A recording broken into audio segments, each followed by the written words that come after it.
Hello everybody and welcome to Let's Build live from the cleanest workbench in the world here at Oak Hill Works. How are we all doing tonight? I hope you are well. So clean in fact, some of the paint is still wet. Kinda wish that was a joke. Kinda isn't. So yes, here we are. As you can see, the workbench has been very thoroughly cleaned to a point that it got a new coat of paint. And the lighting setup even got a polish. Why is the microphone all the way over there? Bring it here. Some clean workbench, just in time for a paint spill. Indeed, James, just in time for a paint spill. But if I spill any paint, it'll be on the glass, which will be fine. He says in hope. But it's a very clean workbench right now.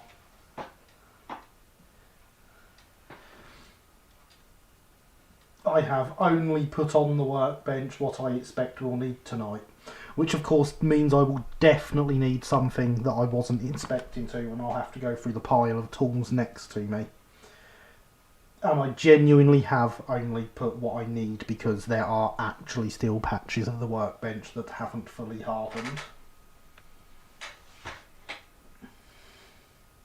Proof of polished lighting, thank you James. Let's also spill some thinner. No, there's none of that on the workbench. But as you can see, the brake van has finally had a coat of primer. Not underneath, because we actually still need to do a bit of work underneath with attaching the footboards. But I finally got some primer. It's finally on the brake van.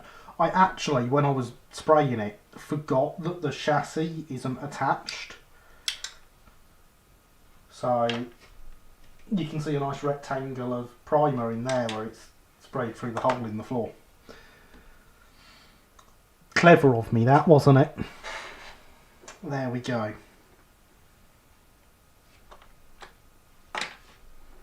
So the plans for tonight are to finish this. Obviously last week we did start work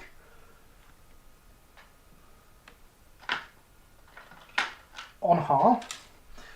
Just thought, how are you going to solder footboards onto a prime surface? I'm not. The top of the drop down for the footboards bends over, goes through some holes,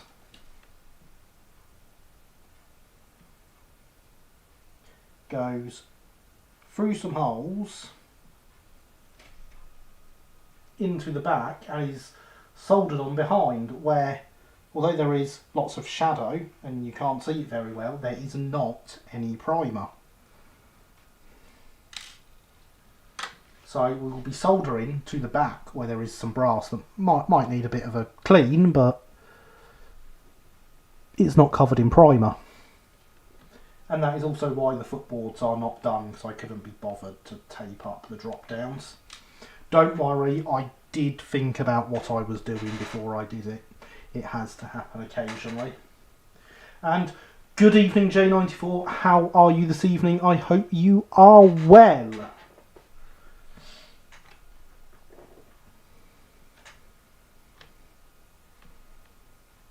So yes, as I said, we got started on these last week, got the uprights attached to them, which need bending through 90 at the top, poking through the holes that I have drilled in here, because we did start trying to drill them last week and were seeing absolutely no progress, so I went through them with the power drill earlier today, and even that took quite a while to get through. The brass is obviously quite strong there and my drill bit a bit rubbish. Point is that the holes are there. Okay, thanks Gary, I hope you and everyone in chat are well. I am indeed, thank you. So I've done no modelling in between this week other than spray the brake van, because I've been giving the workbench the biggest clean up a workbench has ever had. Look, you can even see my test track. It's not buried. Don't expect that to last. I will be adding all the stuff back to the workbench at some point. Something I would have loved to have done whilst I had this done is to drop the glass down so that I don't have a lip around the edge of it and it was flat with the rest of the surface. But that requires tools I do not have.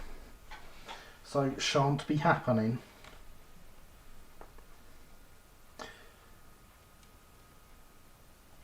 So yes, we need to see this lines up here and has essentially the uprights go to the top of the footboard of how I cut them last week, but they go through the bottom, so that gives us a fair amount poking through, which actually in the case of this hole here is too long because it goes into the back of this W iron, and I'm assuming it's going to be the same at this end with the rocking unit. Yes, that's definitely going to be the same. So the middle two will need bending and cutting down a lot shorter. Chances are it will only be the end ones that are actually soldered on. But, I mean, as long as they're soldered and the others are hooked through the holes, it's not going to matter.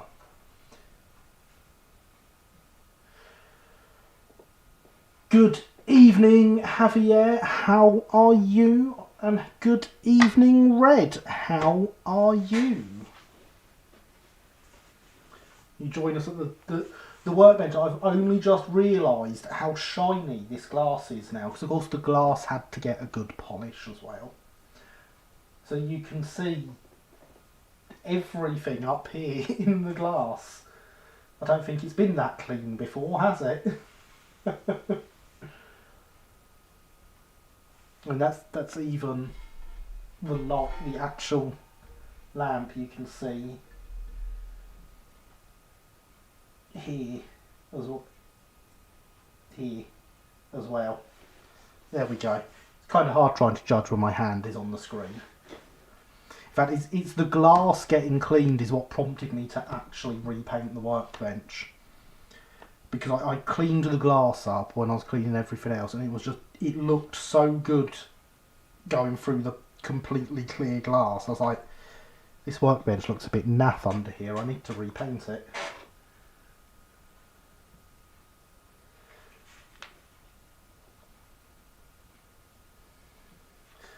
Oh, I'm glad to hear it. Indeed, very clean glass. Could have taken a chance to paint it a nice mauve or green or not.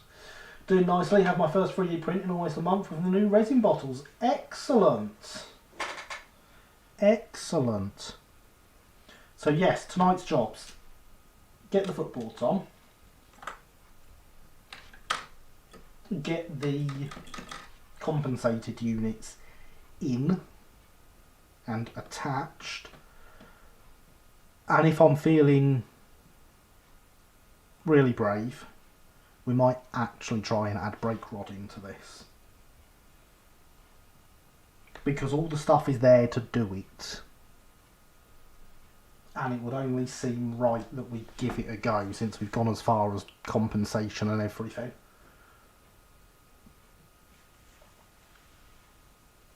Perhaps some lovely Morris & Co. She'll be interested to see the compensation in progress. Well, I mean, in theory, it's done. It just needs the wire spring put in through, and there's a section that goes on the wire spring to hold it in place on this middle bit. So in theory, it's done. In theory.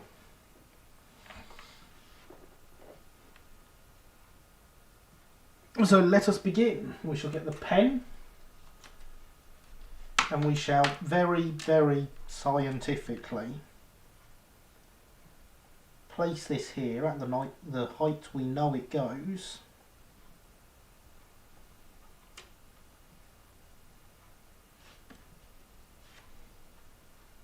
not have it bent because that would be bad.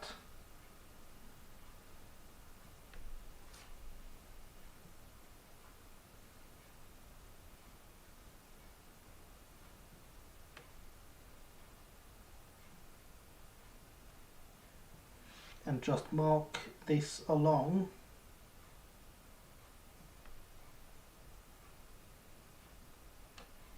where it gets folded, and then we shall remember to turn the phone on to silent so we don't hear Discord going off on it all night.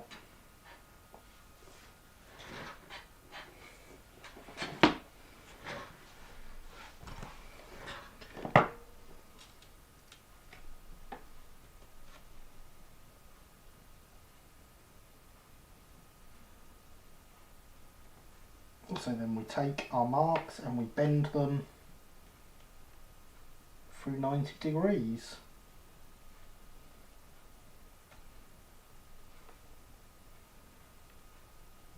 At least that's the theory.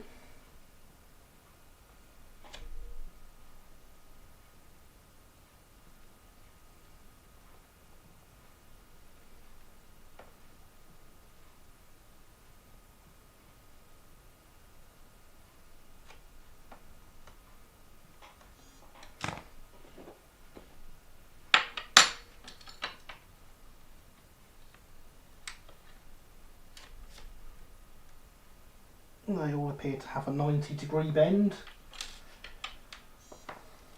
So the middle two will need cutting down quite significantly.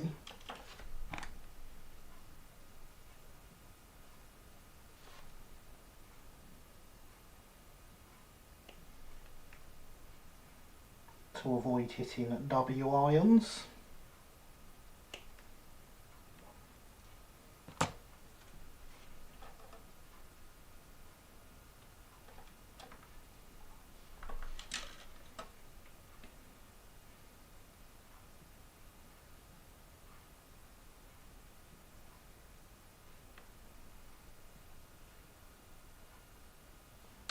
These fit through the hole when I tested earlier. There must be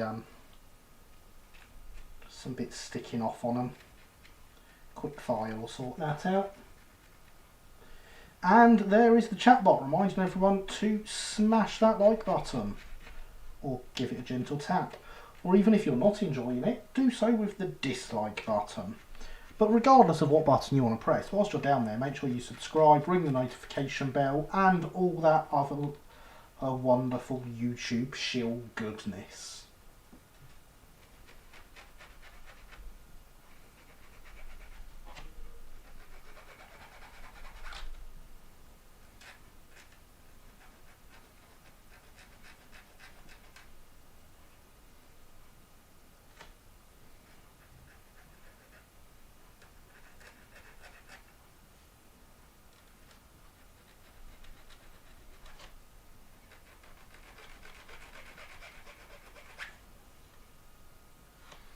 Because yes, I am that much of a YouTube shill.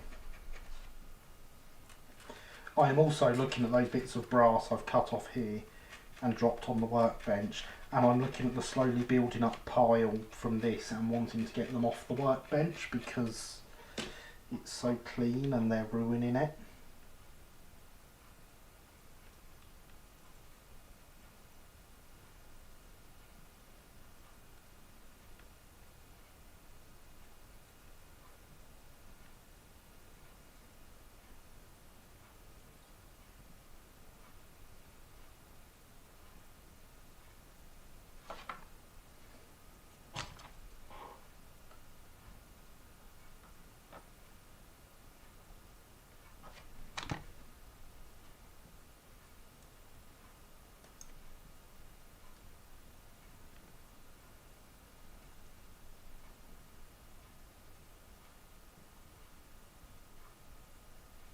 And there we go, all of those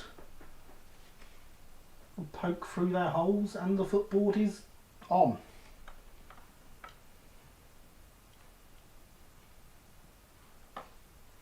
Just as a good footboard should be. I'm sure I've just broke something off though.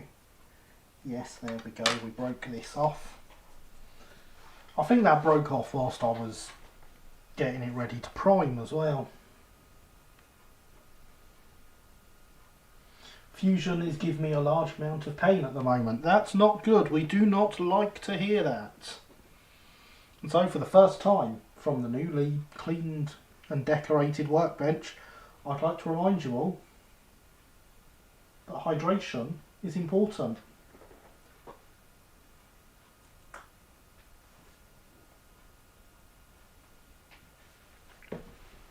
I do not want to stop breaking things, Thomas.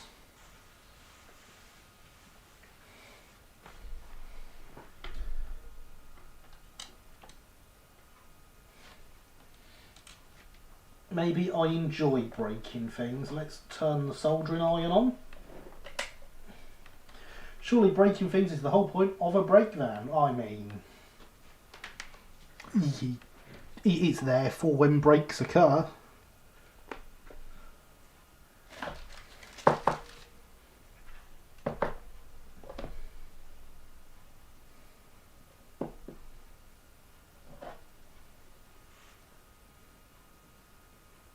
But breaking things is vandalism. Are you a vandal? I am no form of Germanic tribesman, actually. I have never been associated with any of the tribes. Haha. And also, is it vandalism if it's my thing that I'm breaking? Can't even open the program at the moment. Load library failed of error 87. Trying to completely reinstall the program. Sounds fun.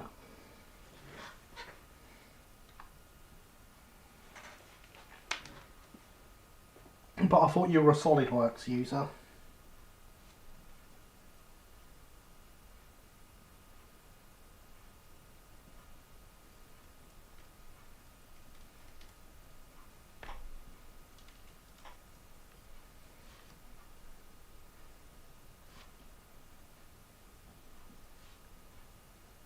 There we go, it is in position. Now, self-vandalism, I'm pretty sure is a thing. Quick Google. I'm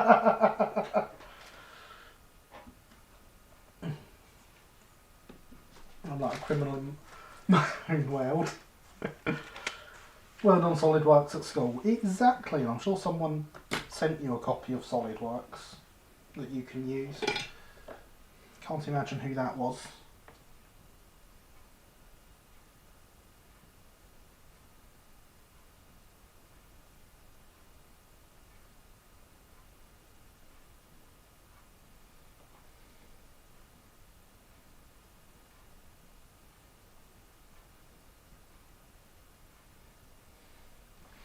Let's see if we can give the inside of that sole bar a quick polish first. Apparently it is a thing, but it's just drawing on your skin apparently. What, like giving yourself a tattoo? Oh, my old computer at the moment, SolidWorks hates it. Ah, fair enough.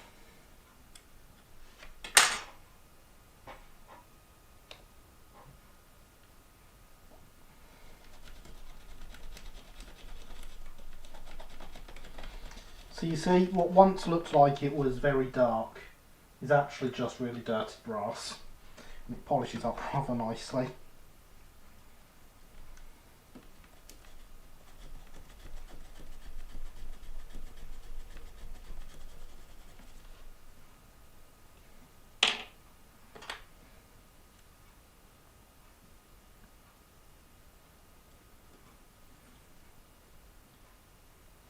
In fact, I'm not even seeing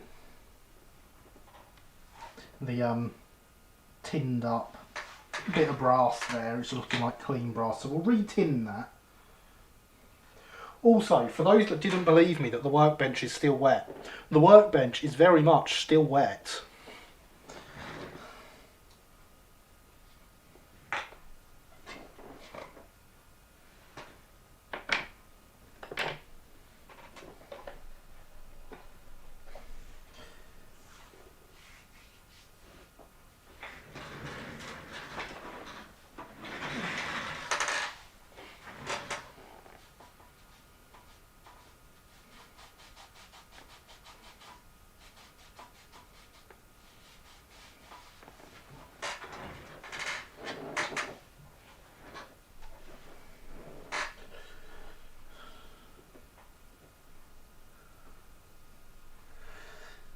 Yeah, but with pens, fair. Not throwing your gift away. Oh, good. I'm glad you are going to be able to put it to use.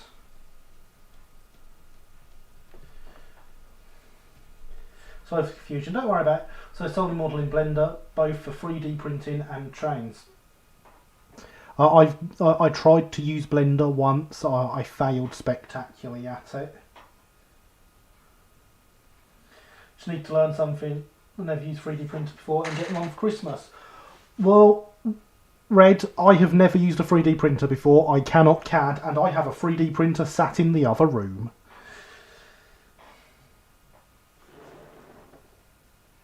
Lots used for sports though. Fair enough. Did somebody say they're blending model trains? I may or may not have to learn it eventually. I prove Blender. I advise Blender. Seems difficult, but keep going. It becomes second nature. I have yet to decide on a software package to use. I know a few I might try.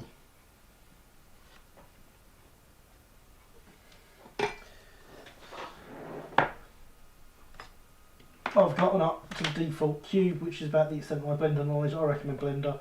Approve of Blenders. Certainly drinking a banana smoothie I made in one. Well, yeah, I mean, I have a Blender sat next to the 3D printer at the moment, actually. I wonder if I can get them to talk to each other. Free is good, also Blender is good. Blender is good for soup.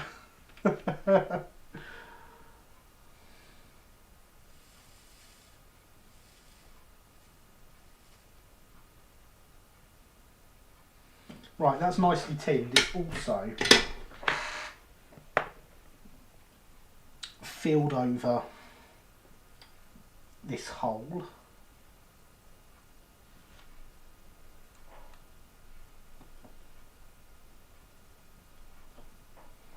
Let's turn this back down.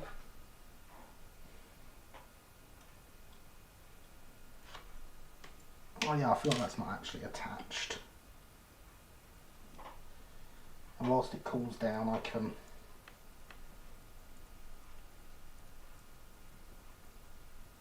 at least attempt to put this back through the hole. Wow, that doesn't even want to go through the solder.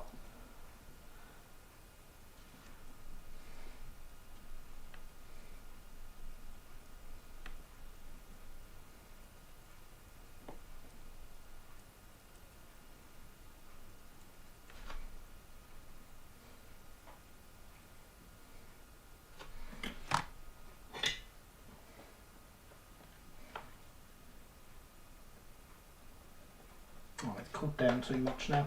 See if we can spread it out a bit.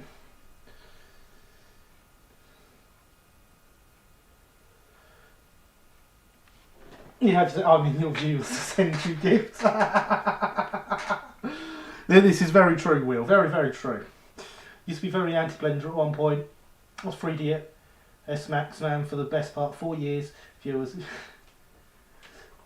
Why would anyone be anti-Blender over character demand sacrifices of LBSC blood? No, you must not sacrifice the LBSC blood. The LBSC blood is the only blood that is pure. Haha, there we go. I believe that is the whole revealed again. Turn that back down now.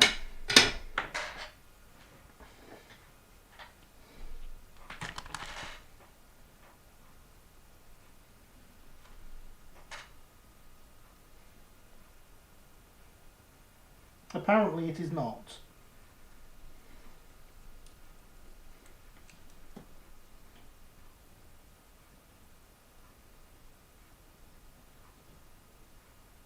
It looks like the hole, but no.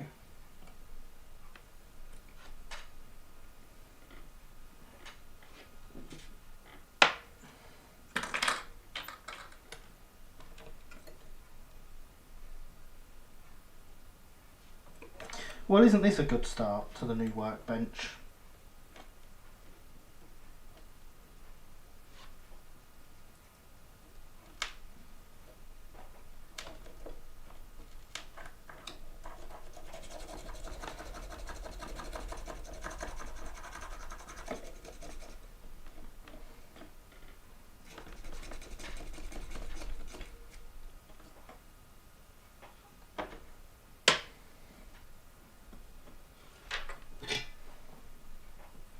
And suddenly an idea strikes me, but once again, couldn't get on with it. It was 2 different 3DS maps, but was wanting to make trains content, I had to start using it. Not bad, fair enough. Thomas, is LBSC blood IEG in colour? LBSC blood green or yellow? No one knows. Improved blood red, I assume.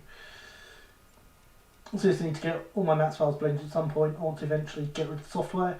In the respect to be secretly colourblind. I assume it's umber when it dries. Gary's going to say, get on with it, but I'm lazy, so get on with it, Thomas. Totally lost track of what is going on. Well, I'm attempting to stream build a brake van. Everyone is talking about 3D printing and what colour Brighton blood is.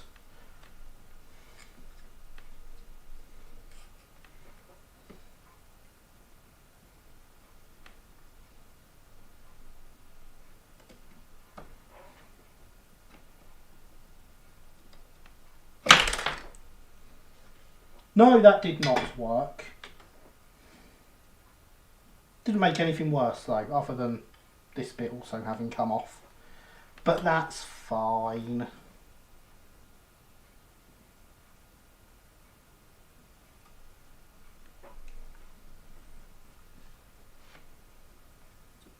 Actually, I can see the hole from this side now, and I can get in at this side better.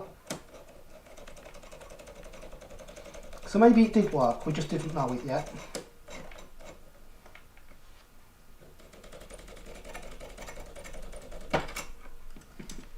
It very much did work. There we go. Hole is back. Good evening, Christopher. How are you? I hope you are well. Midland Blood is like the LMS or MR Red. It's clearly MR Red. I assume Brighton Blood is like everyone else's, unless you're from Windsor, then it's blue. So like, do not worry about it. I never colour charted my own, so I don't know. Well, it's never too late. You like it? Never worked out whether LMS Red or Midland Red are the same or different. I believe officially they're the same, as is BR Crimson, but don't quote me on that. Jared would say, brass or 3D printing plastic is easier to work with. They all have their pros and cons. I like working with brass, plastic and 3D printing for different reasons. Have to wipe some more white paint off my arm.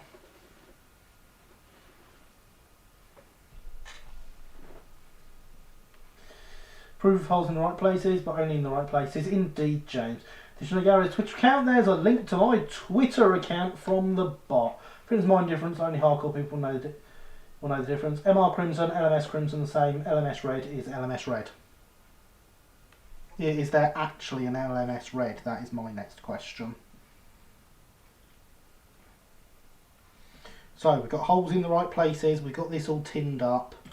Now we can start actually sticking it back together. Even the soldering iron is cooling down. I have the same LMS based question as Harry. There we go.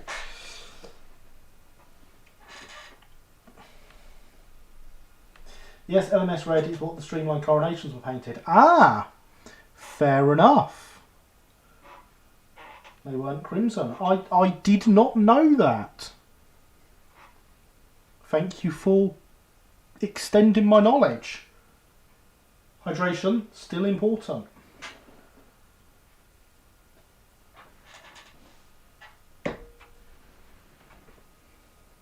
Today I learned, indeed, Red, indeed. So, on the same point, Alex, was I right about BR Crimson being the same colour? Soldering iron's taking its time today. It's probably because I've removed all the rubbish that had built up underneath it that was probably acting as a heatsink. You need to streamline any day, at least they don't look like upturned. Yeah, exactly. De-streamlined, much better. Streamlining was just silly. Is MR black the same as LMS black? Is black black? Who knows? Find out after this commercial break. Look great with the bells and headlights in the USA. No, nothing looks good streamlined.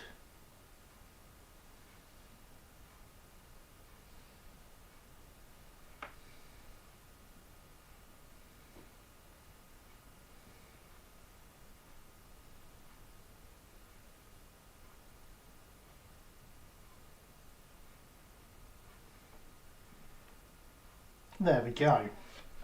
That corner is stuck.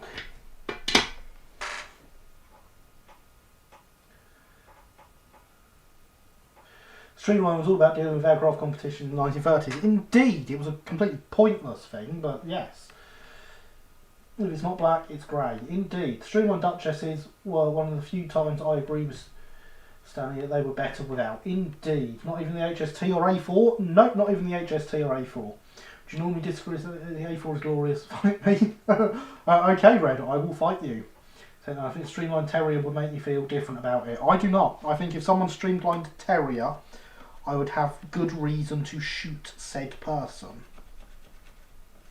I'm just going to polish this bit up a bit because, much like everything else, it is absolutely filthy. Except for the workbench, obviously.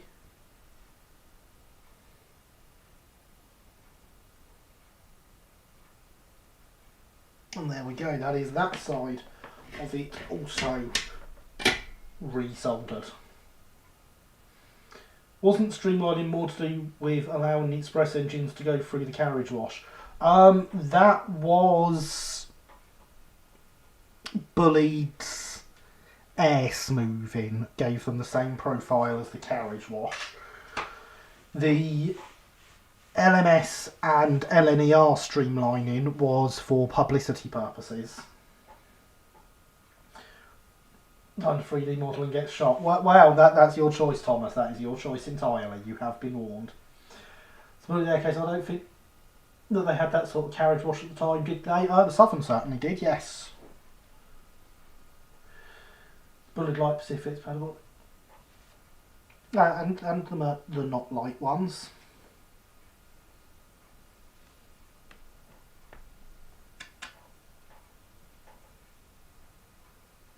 And that sits there. I can even see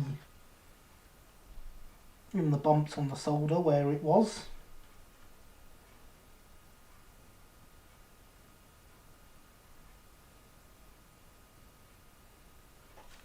So now all we need to do is get it stuck in place without moving it.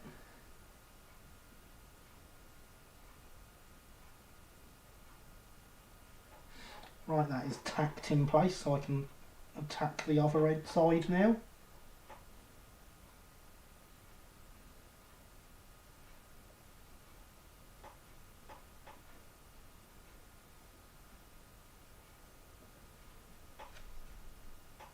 And wrap the soldering iron around the camera apparently.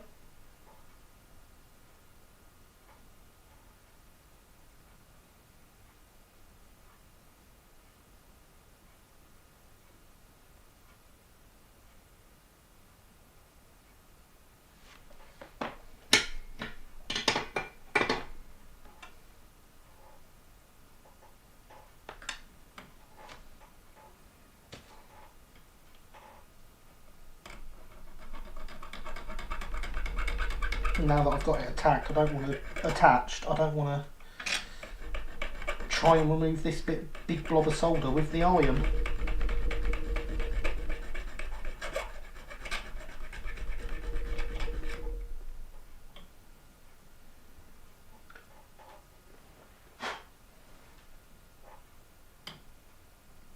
And there we go, it's all attached again and back to how it should be.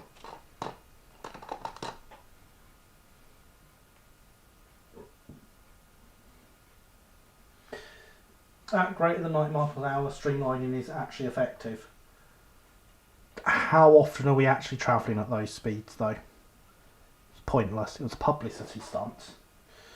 Forgot the GWR Streamline King? Oh, I never forgot it. The GWR did streamlining right. They looked at it, saw it was pointless, and didn't do any more.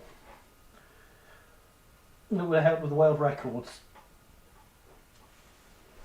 So did going downhill and having a tailwind. You don't see them built into locomotive design. And I believe the world records were a publicity stunt. We got the streamlining, the A4 looks stupid as hell, but it wouldn't look as stupid because it wouldn't have been designed to be encased in streamlining, so it wouldn't have had a silly, slopey smoke box. So streamlining, yes, that looked very silly. I've seen Japanese steam streamline more of a snowplow. I do not believe I have. GWR streamline, I stick a walk on the front of the smoke box door. That's the one. The A4 was the best aesthetically of all the streamlining in the 1930s on British railways. It was, but the best of a terrible thing does not good make. I thought it was a serious bit agreed.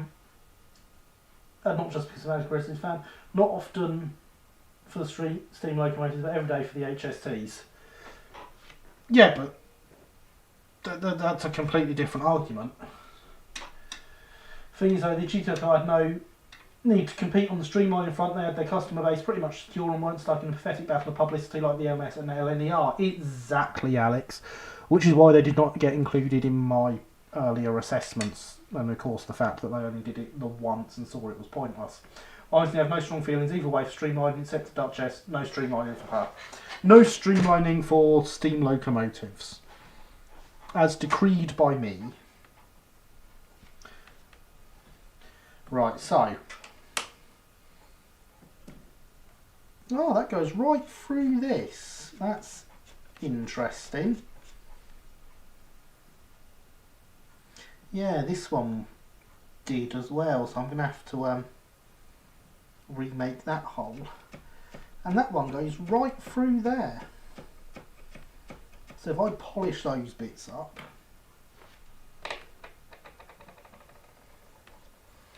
This, of course, gives us the problem that these bits that are going to get soldered in there will now need tinning, which is going to tinning before they go in, so we don't melt the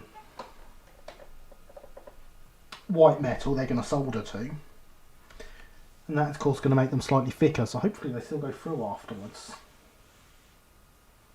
As long as they're very finely tinned, it'll be fine. Gru Morris, streamlined Duchess, that's far better. They had streamlined steam locomotives in other countries too. They did indeed. That doesn't make other countries right either. It's a weird looking GWR tank. That needs to be removed from history. It was a bit dodgy. Maybe they just went at it half-heartedly because they knew it was pointless before they started. But thought, well, everyone else is doing it, we'd best give it a try.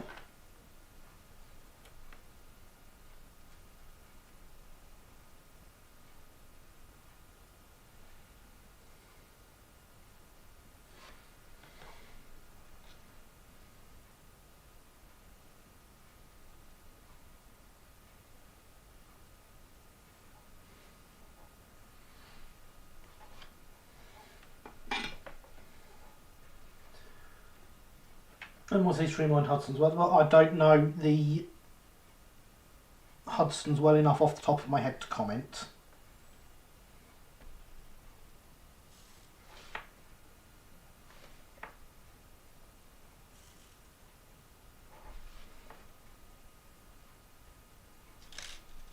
Hot.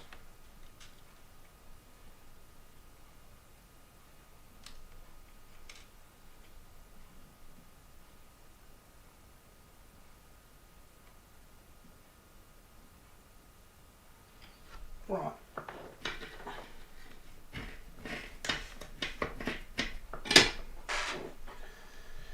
Southern never bothered unless one counts air smoothing, the purpose of which has never been clear unless it really was the carriage washer thing. Pretty sure it was the carriage washer thing, or it was just bullied showing off. Would the Hudsons have not worked well if they weren't streamlined? That is the question. Indeed, it's hot. Soldering iron is hot. Exactly, James.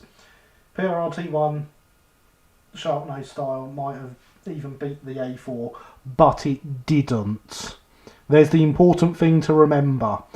Anything might have happened, but it didn't, and it won't if they build that new one. Yeah, smoothing is streamlining, so as a slab front, it did not knock the TRRT one again.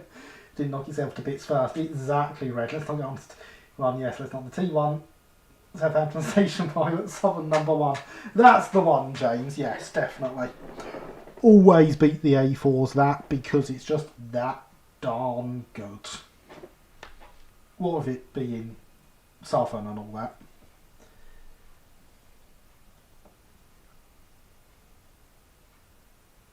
That one does not fit through the hole now. How about this one? Oh, that one does.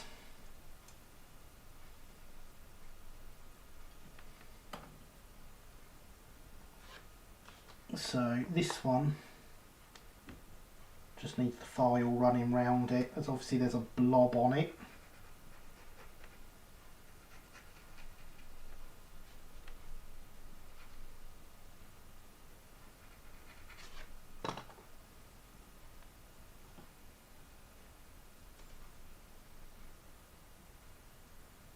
And then it can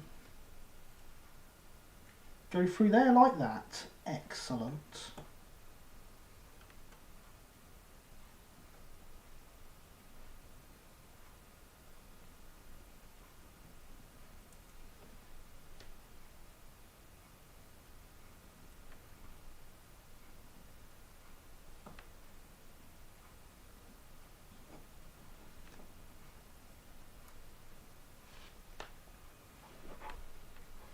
So now we need to cool down the soldering iron, which I've forgotten to turn it down again, because I'm a professional like that. Be splendid to have a model of the T1 one-day station pilot double A gauge layout when I eventually build it. Well then, James, you know what you must do.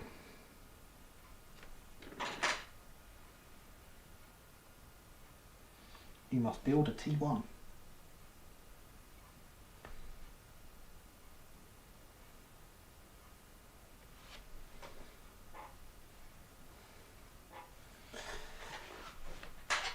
And remember, kids, hydration is important, says the bot.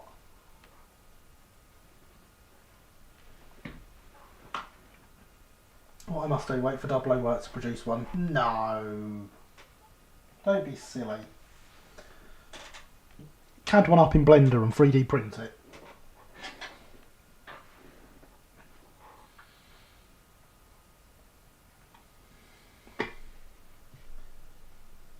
God, it really is slow. It's cooling down tonight, this iron, isn't it? I'm sure it's normally much better than this.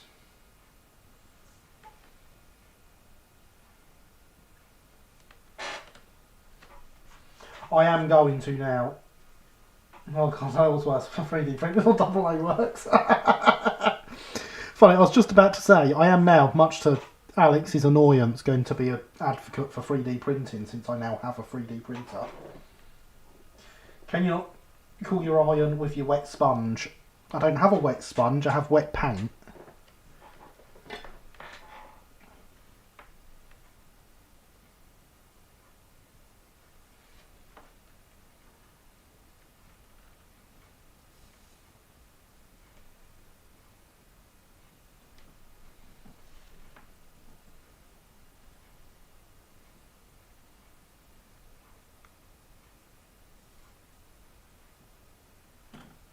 And there we go, the footboard is attached.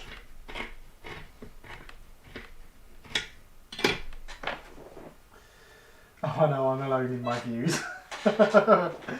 Only for convenience purposes, Alex. That'd be bad. Current 3D print technology has its limitations. Indeed it does. I'm not going to deny it has its limitations. But there we have one footboard attached.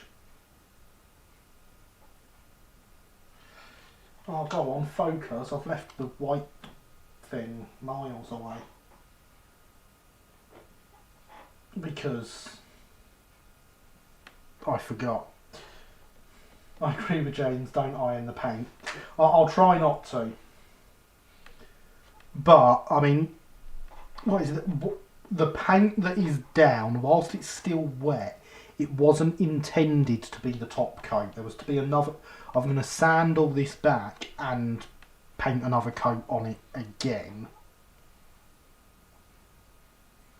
because there was a bit more filling done. However, I can't do that till it dries properly.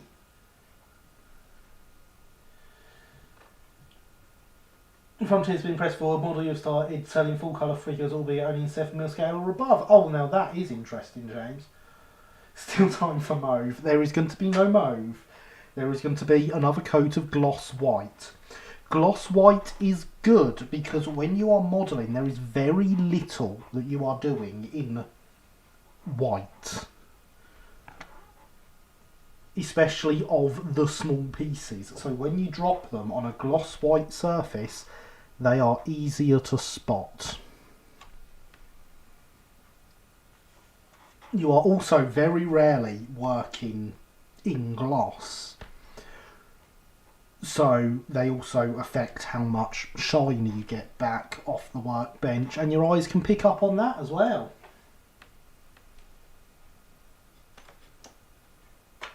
Look at me talking theory and science.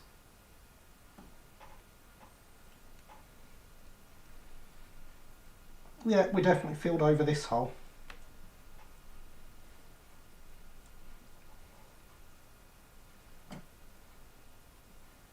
I can see where it used to come out in there.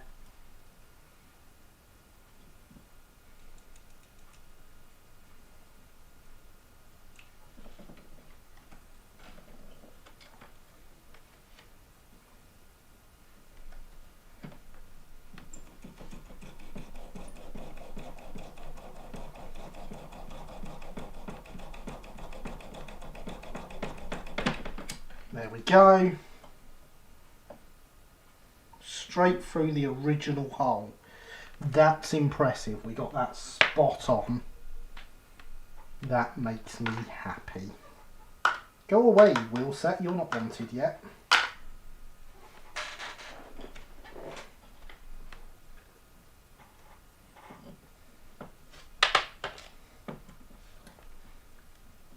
So now we must do the same with this as we did with the first one, and the anvil really isn't doing what I wanted it to. There we go, that's better.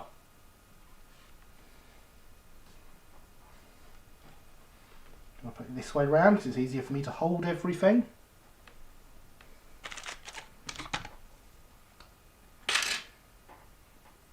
I'm going to take this at the height we know it goes.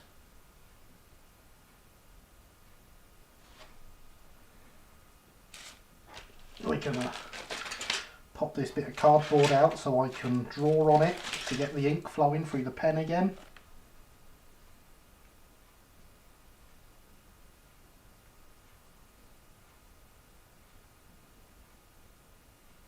And then we are going to mark where all these need bending.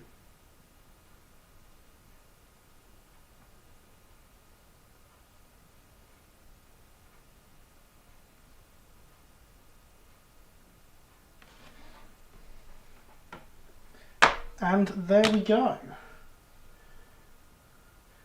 Good evening, Killian. I am well, thank you. How are you this evening? I hope you two are well.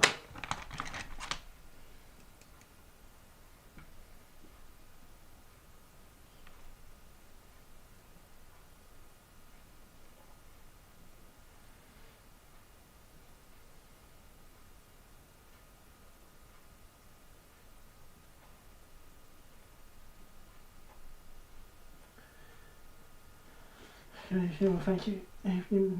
Very well, thank you. Excellent. Evening right. So there we go. So, will you join us attaching footboards?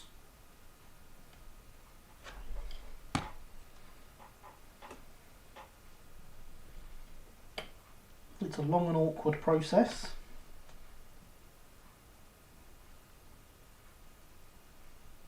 They all look about right, so let's cut these middle two down again.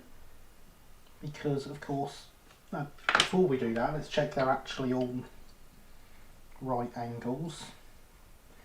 That is of course the whole point of having a right angle bit of brass.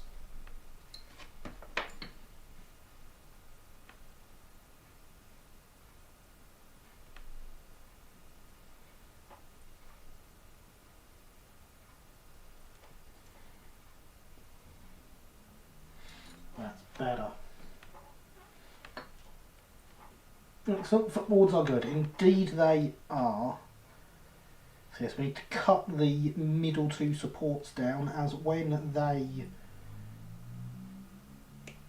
go through into the sole bar, they've got the W irons for the end set wheels right behind them.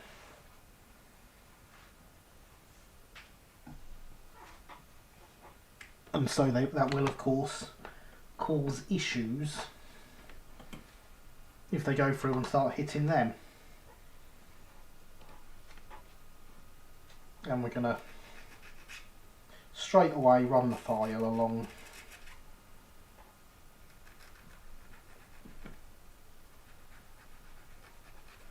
on all of these.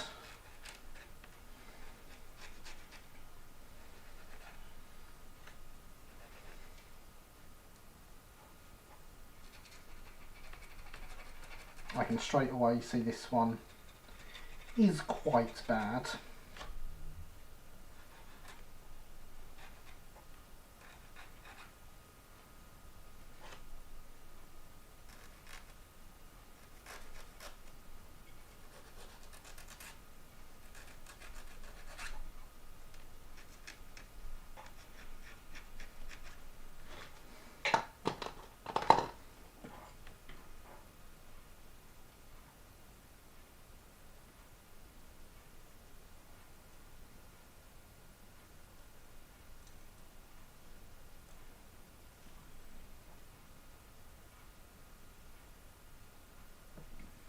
The end two are through their holes.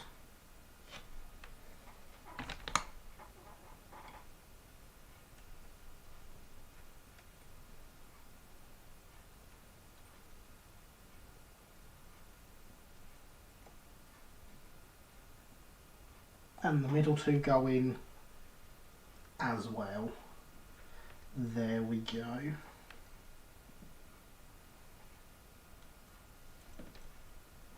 Why this one no longer wants to go in its hole. Oh, that's better. There we go, and suddenly it just all clicks and it's there.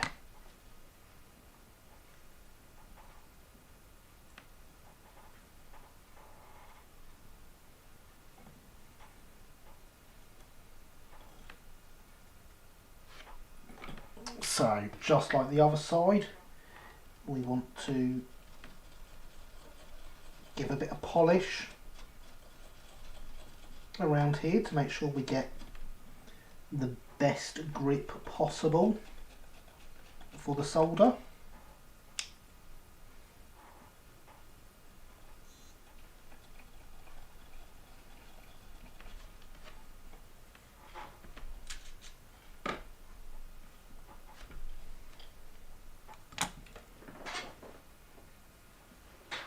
And then we want to tin our legs on here, which we've forgotten to turn the soldering iron up for.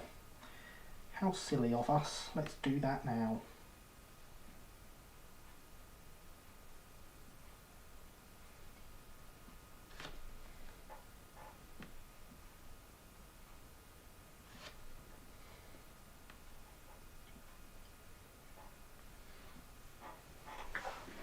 It's still heating up nice and fast, it's nearly there already.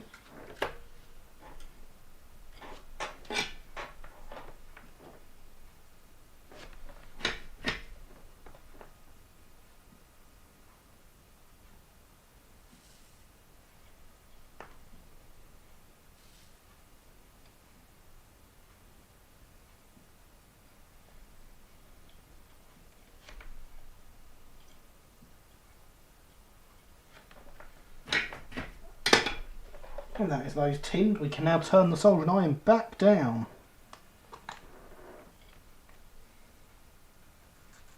And just touch up the ends of these.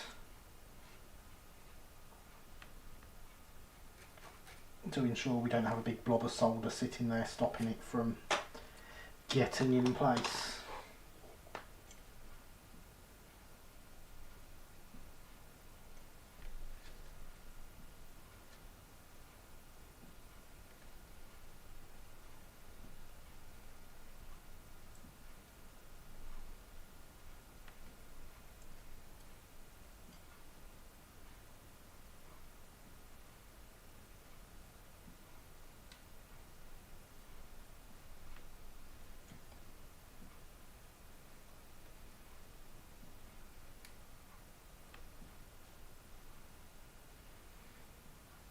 Right, and so with all those in place, the iron is nearly cooled down now because we remembered to turn it down.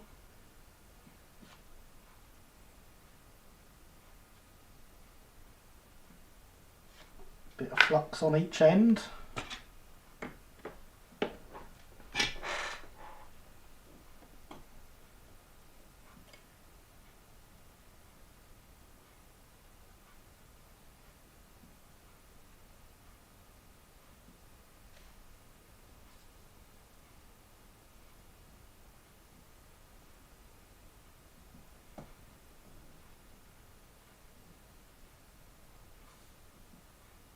And a nice blob of solder. Which will now, of course, mean we have footboards attached. So the footboards are not the last thing to attach on the sides. We do, in fact, have some steps that attach on the ends to our bit of brass and the bottom of the solder,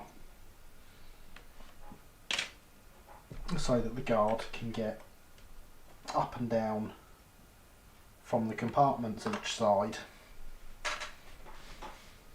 Should they have been done first? Maybe. Were they? No. There we go. That's that covered.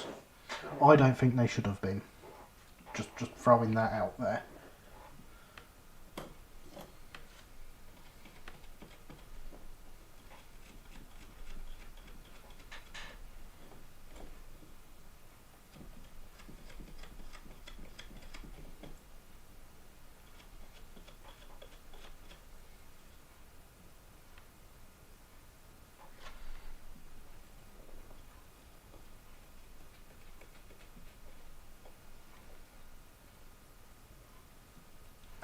These bits are going to need a blob of solder to strengthen them, I think.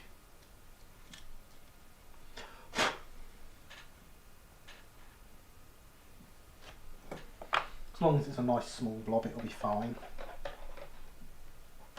Well, it's going to go now. Stay safe and nice string go. Okay, thank you for coming, J94, and I shall hope to see you next week. Thank you for coming by.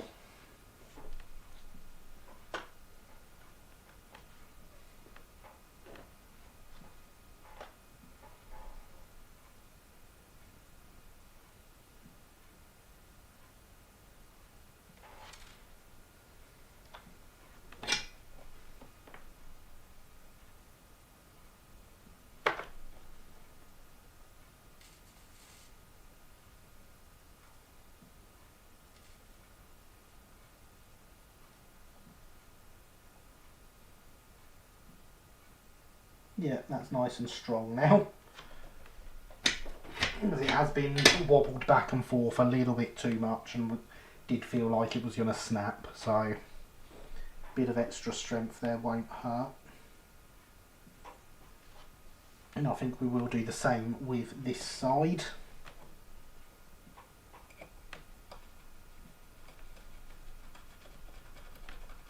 Although it does feel significantly better than the one on the other side did.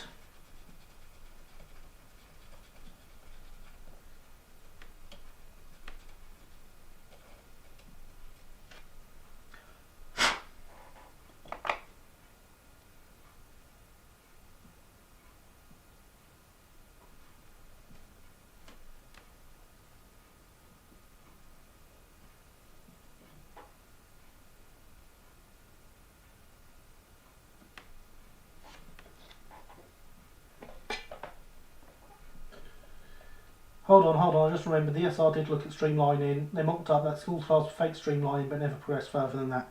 They did indeed, although didn't that still have quite a blocky front?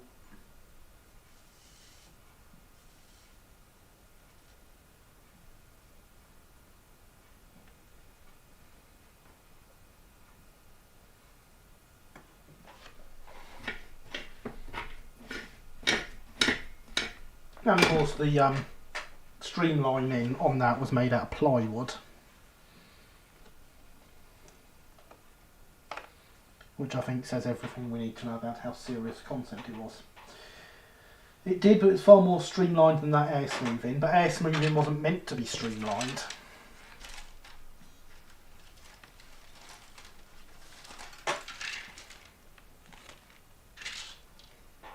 Matt Wickham of Bluebell Model Railway has a model of it.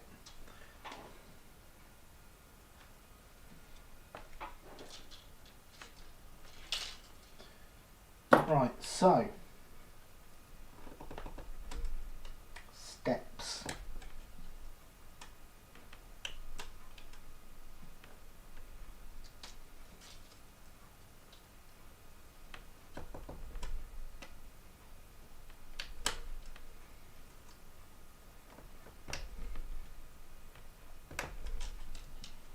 I don't like the word steps. When I say it on its own, I just get terrible generic mid-90s pop going through my head. Terrible. Picture of anyone interested? Very Art Deco looking. It is very Art Deco looking, and the Southern was all about Art Deco.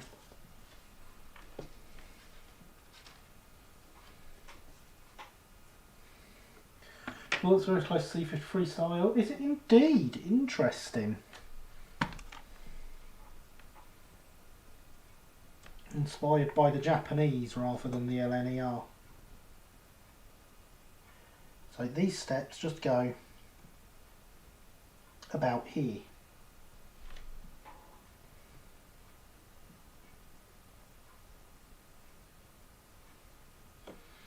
I have to say, I don't hate it. Fair enough. Not hating something is the best form of hating something.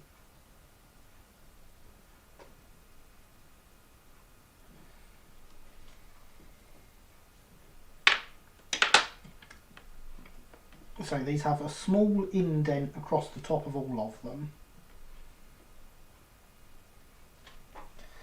which is the bit that supposedly attaches to the bottom of the sole bar.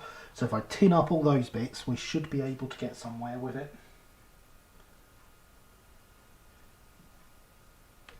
Picture Streamline School class on Discord. Excellent, thank you Paderborn. And there is the link to Discord for anyone who's not a member but would like to be. Hydration is important.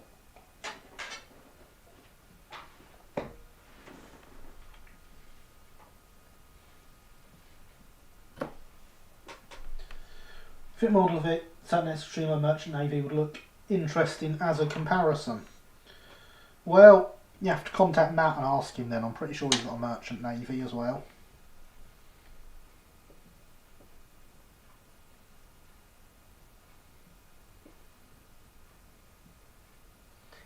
And his model of it is very nice.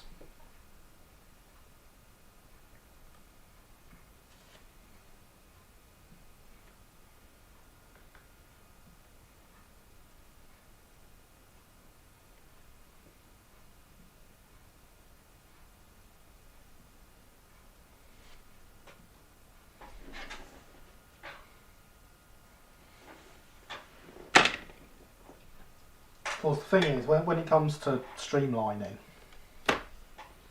the Southern knew how useful it was, because whilst certain LNER fans might not like to admit it, Bullied did have plenty to do with the A4s.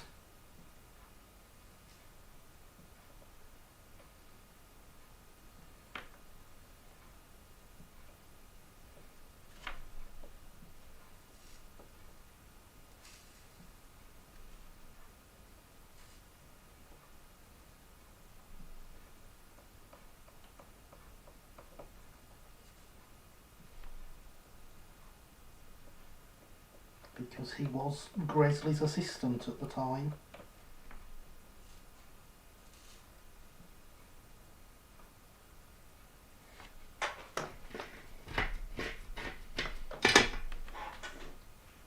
Indeed, I used to like people quoting at me, but he worked in the carriage and wagon department, then why?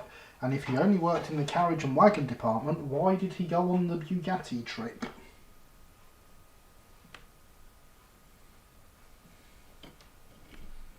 I don't think I ever did get an answer to that one.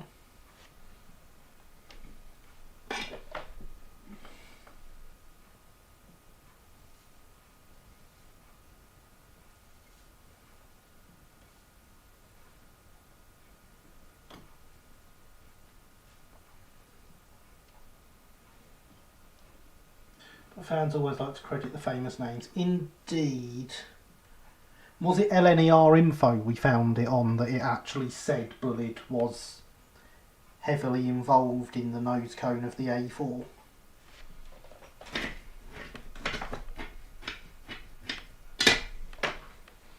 Excellent, I'm glad it was.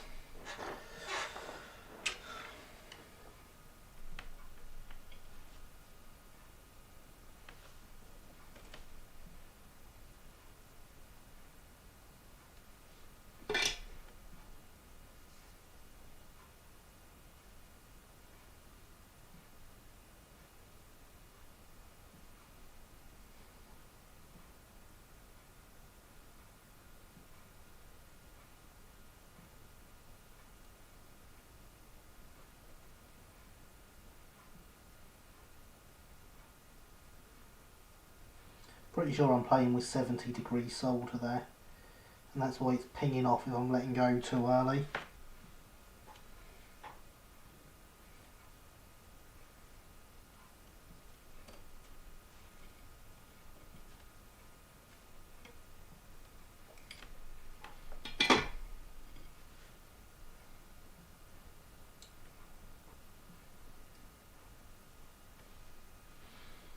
Bit like Royal Scots. Fowler got the credit, Herbert James did 90% of the design work, Rebuilt Scots, Stanley got the credit, Ivor and E.S. Cox did the work. Exactly.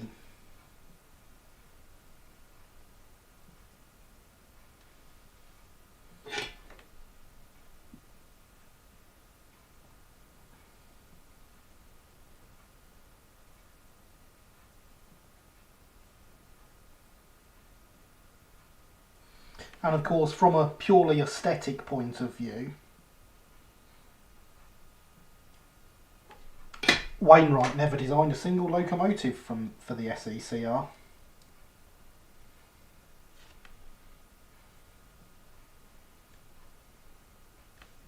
You know, from a purely aesthetic point of view, he did do a lot of the engineering work himself.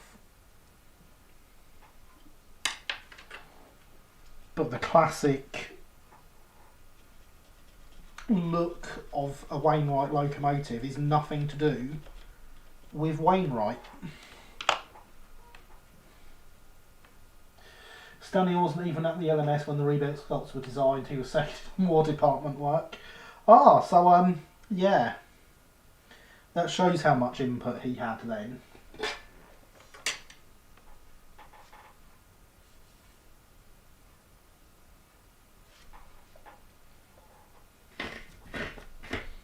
Presumably Wainwright had minions to all the aesthetic stuff. He had one particular minion who did all the aesthetic stuff, and his name is escaping me.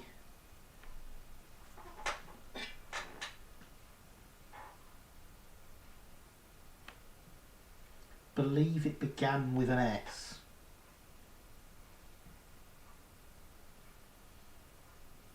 Right. Awkwardly, this is not far enough in.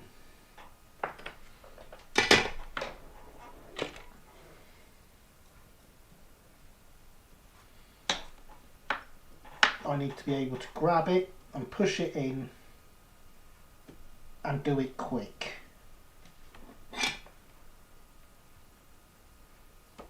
There we go.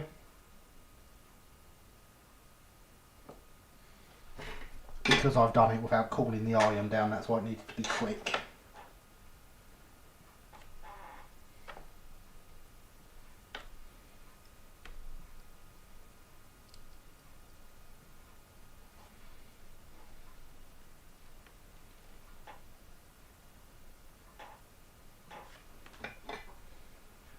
CMEs very often didn't do the work they were credited with.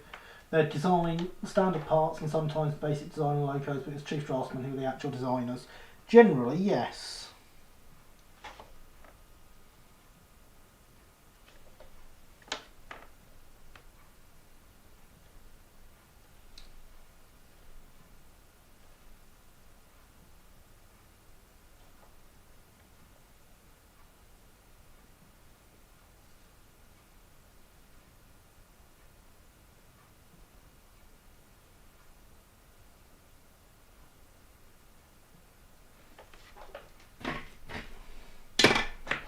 Well, the guard can get up and down this side of the brake van at least.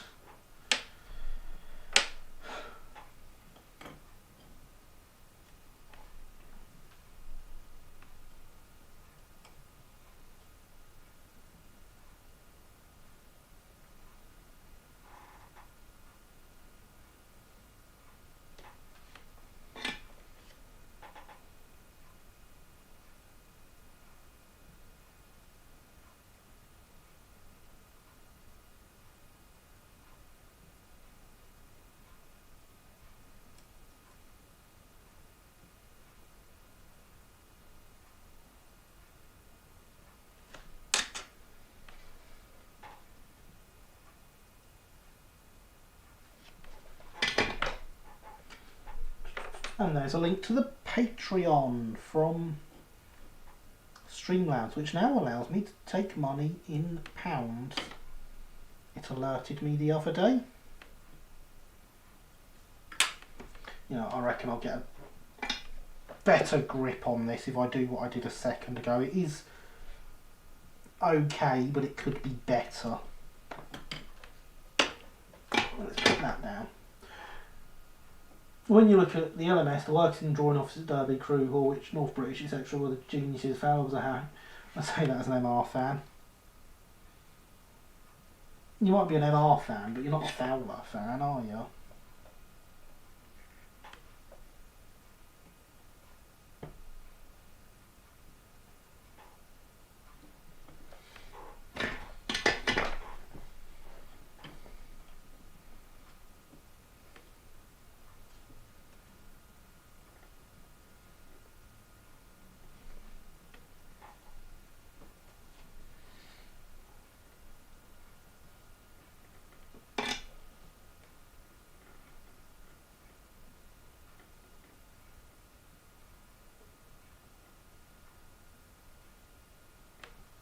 I like his locos, but they aren't his locos.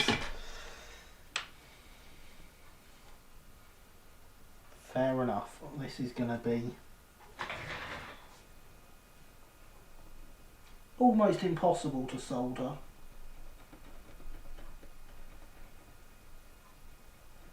But we're going to give it a go. There's no way I'm getting in there with a carbon fibre brush to clean it though.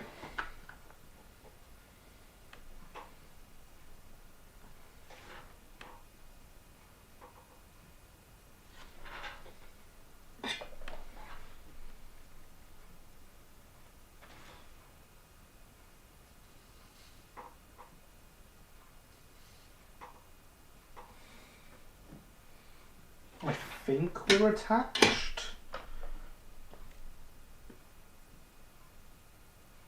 We are. Why?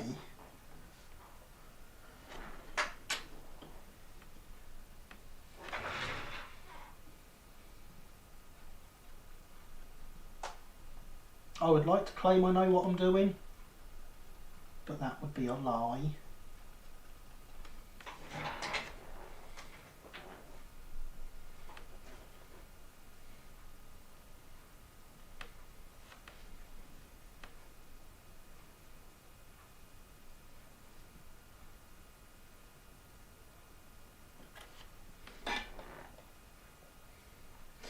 indeed, James. The cake is also a lie.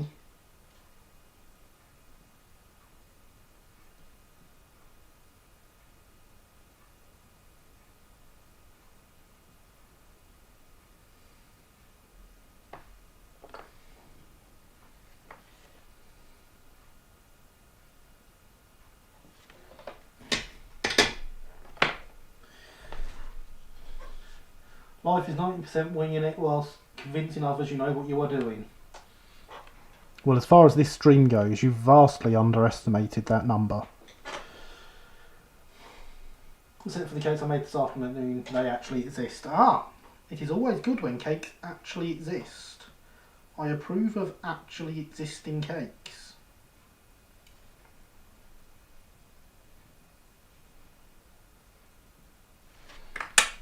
Right.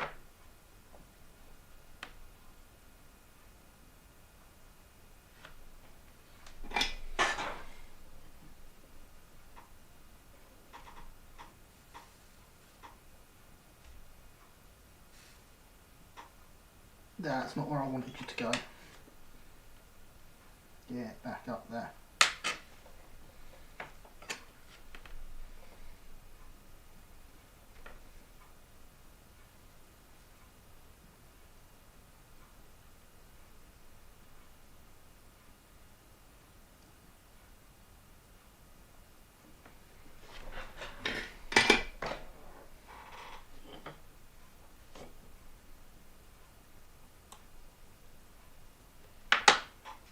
That's where I wanted it to be.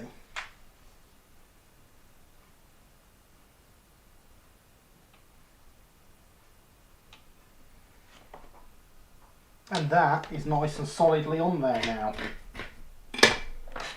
Footboards and steps added.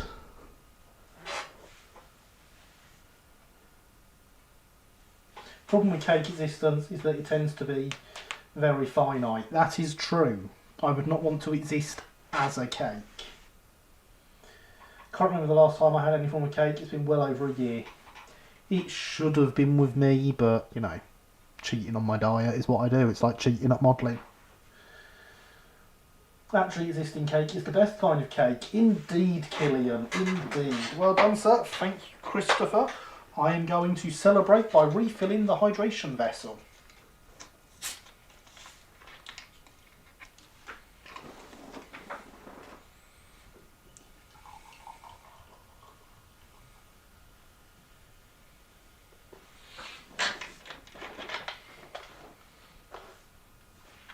And before anyone says that's a terrible way to celebrate, I've heard of loads of people celebrating with drink, so I get to as well. Hydration is important after all.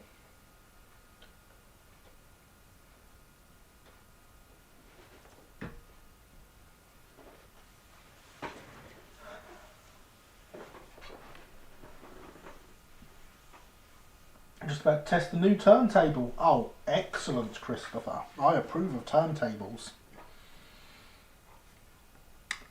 I approve very much of turntables. So, there we are. One chassis. What we need now is for our compensation to be attached to said chassis using this bit of wire, which I believe is actually longer than we need. It is, that is good. I also believe it fits through all the holes.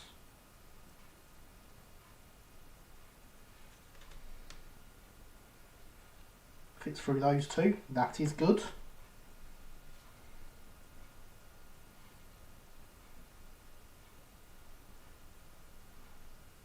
Fits through those two, that is good. Fits through those two, that is also good.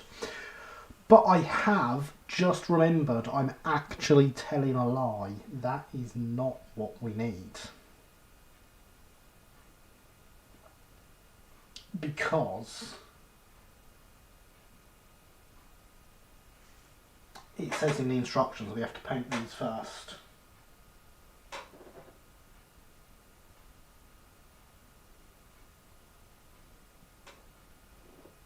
Hello, Hardy Hat.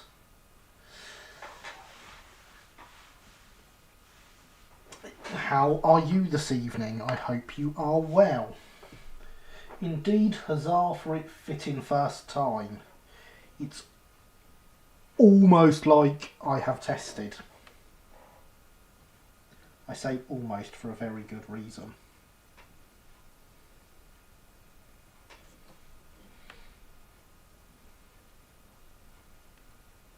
Of course, the problem now is this is actually handed. Oh, there we go, it is this way. So that does fit in, but doesn't it look that's like a proper chassis now? Did you first time watching this stream? Well, welcome. You are more than welcome to join in. You join us as we work our way through a brass brake van kit with compensation, which I have never built before, so that has been an interesting thing to do. However, I forgot I need to paint these before I can actually properly attach them. So I'd best grab the paint.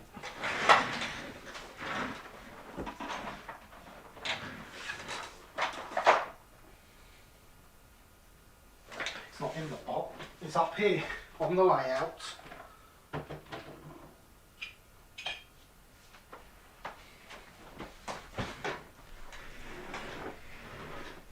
Looks like you're doing good. Don't have a model railway yet? Ah, well, it is never a bad time to start getting a model railway. Where do your interests in the railway world lie? Gonna need to get the paintbrushes up on the workbench as well.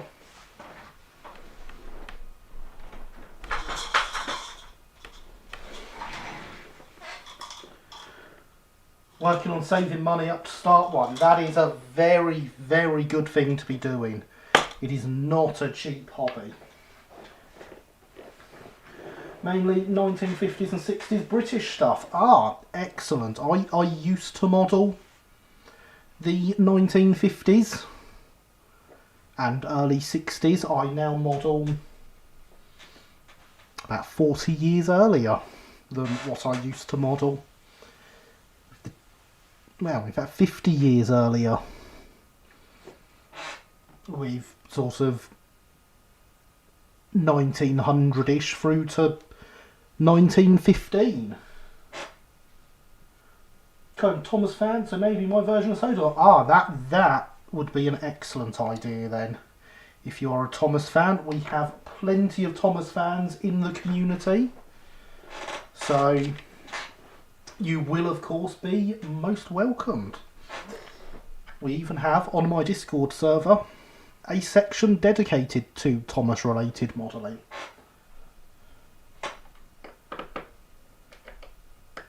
And there we go, there's one of them. So, yes, James, remember what you were saying earlier about my nice, new, cleaned up, repainted workbench, and just in time for a paint spill? I want to follow in the footsteps of Railway Mania, do Sodor only realistic. Well, I must say, Mr. Corbs is a great person to follow.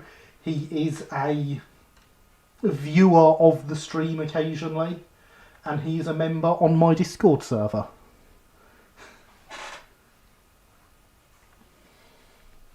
I already had the blue tack, Alex. Thomas section's getting a bit of workout tonight. Ah, excellent.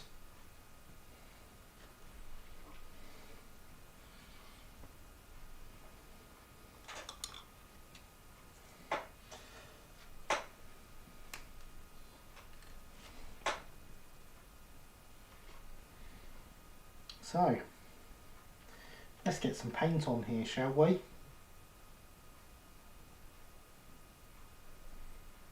It's almost no different.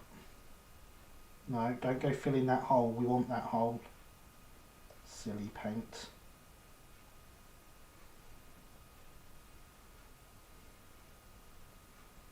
There. No, no. I have to poke something through it.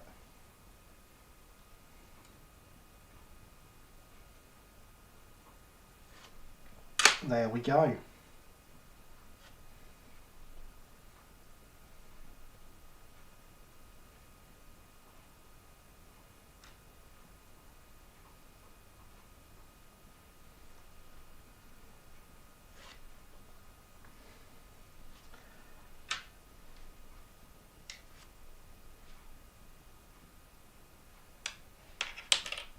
That went well.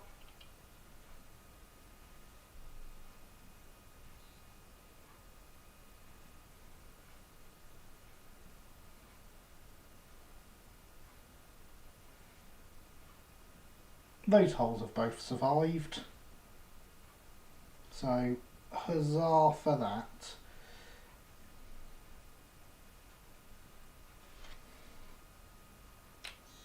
Let's put that down. And let the paint spread all over the workbench. Kind of chatbots, so if I talk too much, tell me to shut up. It's not a problem at all. I have a live chat and a Discord server purely so people can talk. So you'll fit in very well. Morris modelling myself, a couple of others are having an in-depth conversation about what should be considered canon. What should be considered canon is the stuff written by the Reverend and nothing else.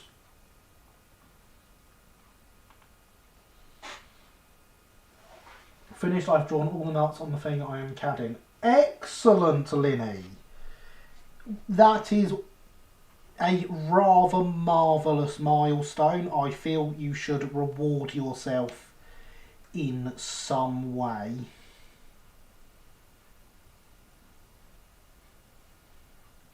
That was not a task I envied at all.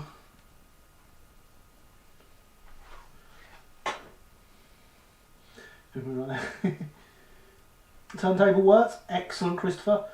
Does anyone know when anyone will model a Cali 812? Rails are doing, of Sheffield are doing the Cali 812. Very expensive. And there is the bot wanting us to remember that hydration is important. And I quite agree with it.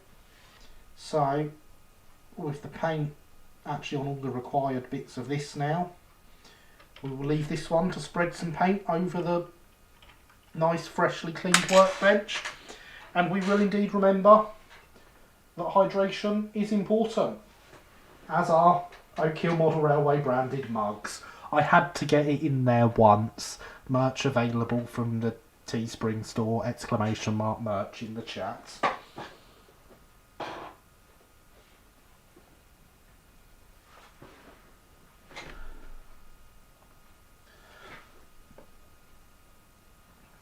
I wouldn't say it's what should be considered canon, it's more about head canons and oddities that are canon. Ah, fair enough. What should be considered canon is the musical instrument choice of Tchaikovsky. Indeed it should. That should definitely be considered canon. Rest shifted out to that. So it also been too long, we need this to happen. Do you know actually announce anything at Virtual Wally? Not that I'm aware of.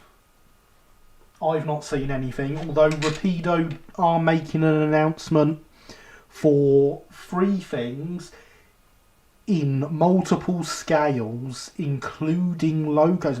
It doesn't say it's exclusively logos, but it does say it's including logos on Tuesday.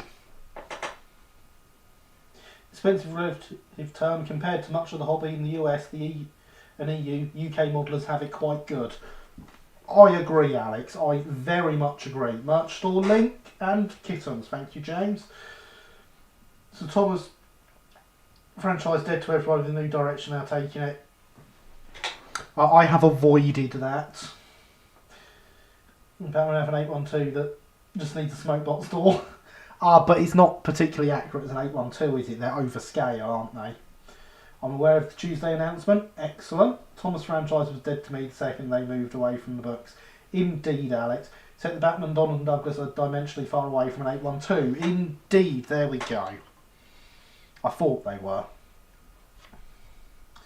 So whilst we've got the paint out, and this is mostly covered in etch primer, we might as well cover it in paint. Will it stick to the brass properly? It might if I leave it long enough. Probably not.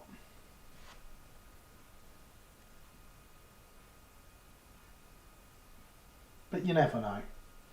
Anything's possible. Reboot onwards, yes, that is last 24 series library is not dead for me. As far as I'm concerned, the show went on life support when David Mitton left. As far as I'm concerned, the show hasn't mattered in the slightest since season 4 ended.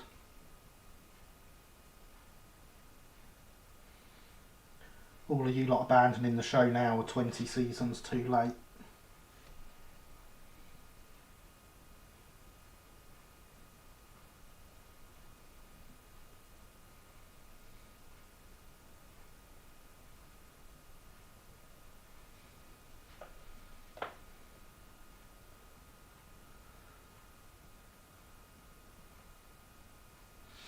Might be overscaled, but it helps when you're on a budget. Yeah, but I wouldn't want to call them 812s because of just how far off they are.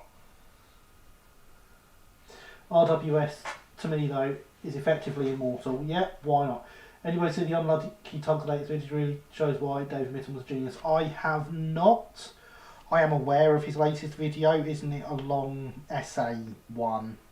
And I don't have time for them, to be honest. Another reason I'm definitely sticking with my choice of models, cheaper and better than, in my opinion, than what I get otherwise. Indeed, Christopher, you have made very good points about why you are sticking with what you have in the past, and your reasons are very, very valid and very, very sound. So about Bond Dunkers are not even close to 812s. Exactly. They are Donald and Douglas. And that's fine. They are not 812s. I'm going to move that over there so I've got somewhere to plonk this in a minute. But I do depend, I'd rather have something chunky than no 812 at all. Well, Thomas, if you learn anything from this channel, what you should be learning is that if you want something, build it. And I have no doubt that you have that ability.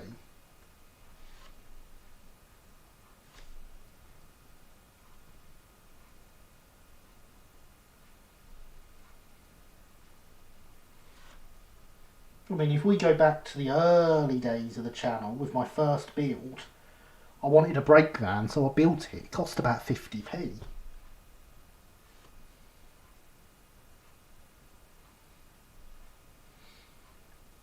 I've not scratch built an entire loco live yet, but maybe one day we could do that.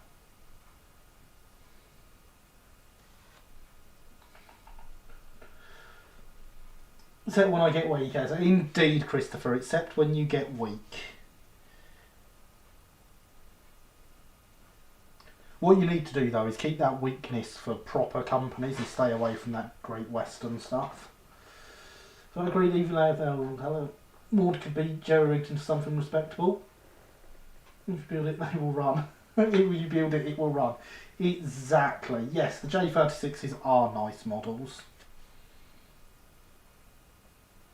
I'm sure I've seen one up close somewhere. It's been a while since I've seen anything I don't own up close.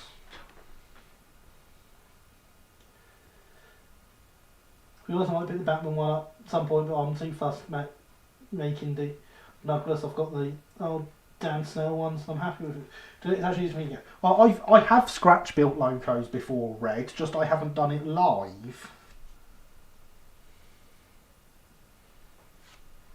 It's not that I haven't ever done it full stop, it's just that I haven't ever done it live.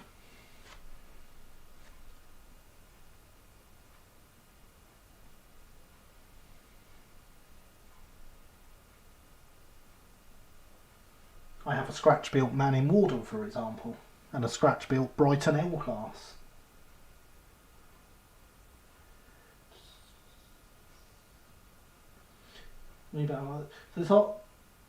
So how hard would it be to use UK stuff here in the United States? I know the power is different, probably the mains power is different. British HO scale stock will happily run an HO track. Yeah, what Lily said. Okay, and the track voltage is staying, indeed. Awesome, yes. So, yeah, UK stuff will run fine over there in the States for you.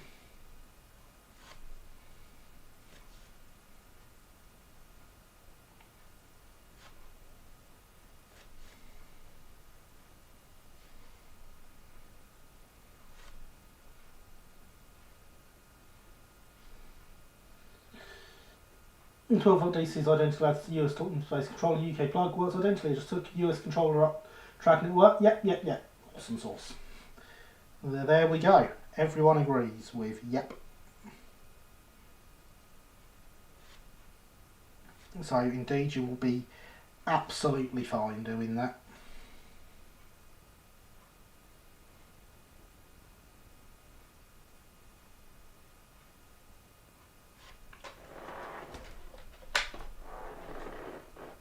Just remembered I'd left the soldering iron turned on. I remembered because it was ticking at me. It's not turned on anymore.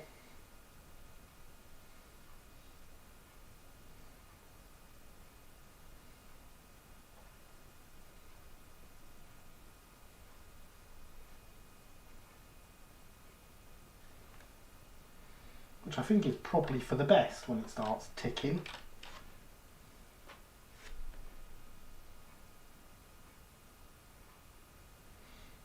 I'm going to put some paint along the edges here, as I always do, because it means if there is any bleed between the parts once they are together, there will not be a big obvious end to where the paint is. However, a lot of this paint that I'm putting across the top will come off when I actually wash it. I should really have done that first, but you know, effort. And of course the rest of the model has been washed, it's just where I forgot that the chassis wasn't attached, between the chassis and body didn't get washed. That is all the chassis parts painted. Boom, done.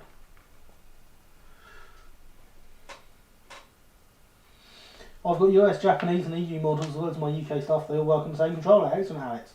Feeling kind of cheeky, as I would say, Great Western Railroad. No, we don't like the Great Western round here. I've forgotten the thinner to wash my brush with. Don't have a US DCC system, however to test, I'm sure the cycle rate matters for that. All DCC systems run the same. The DCC standards that all the controllers are made to are actually American standards, so it's fine. So that's fine. I approve of not setting fire to things. Not setting fire to things is the best setting fire to things. JLR, nothing wrong with the Great Western despite a lack of imagination.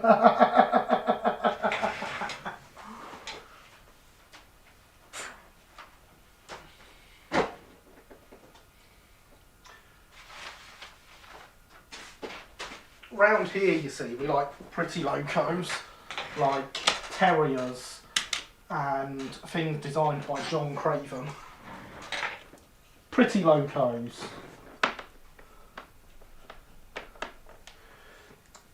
Railways aren't made of tarmac. I do Eastern Region, freelance, case you're curious, and you do it very well, Red. Made in the States, a Great Western Railroad and different stream people's minds. I wouldn't call any Craven locomotive pretty. Craven halfway to Emmett. Oh, come on now. Come on, James. Look at it. It's wonderful. Look, I've even given it a head code disc for the correct head code it would have worn in real life. And what's wrong with Emmett? Wonderful, yes. Pretty, not so much. It is. Look at the wonderful prettiness of 27 there. Stroudley, on the other hand, very pretty. Oh yes, everything Stroudley designed was very pretty. The man knew aesthetics as well as he knew engineering.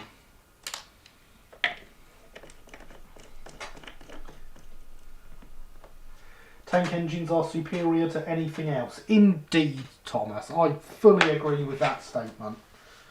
Especially the G-Class. He did Yes, G-Class was lovely. Victoria was also pretty, yes. Shun the non-believer. Sterling on the G&R, also very, yes, Sterling locos were very pretty.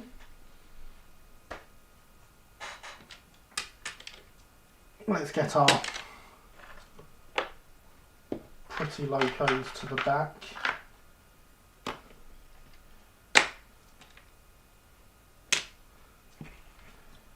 Get the duster and clean the flux off the pin, because I don't believe there's any more soldering to do.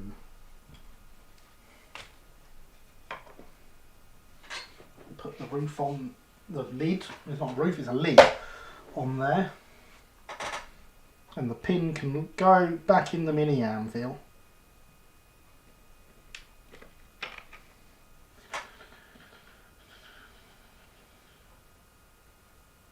Stroudley, talk about photocopy editors. Oh yeah, you can follow Stroudley development by loco with just one or two things changed from each loco. I'm not going to deny that.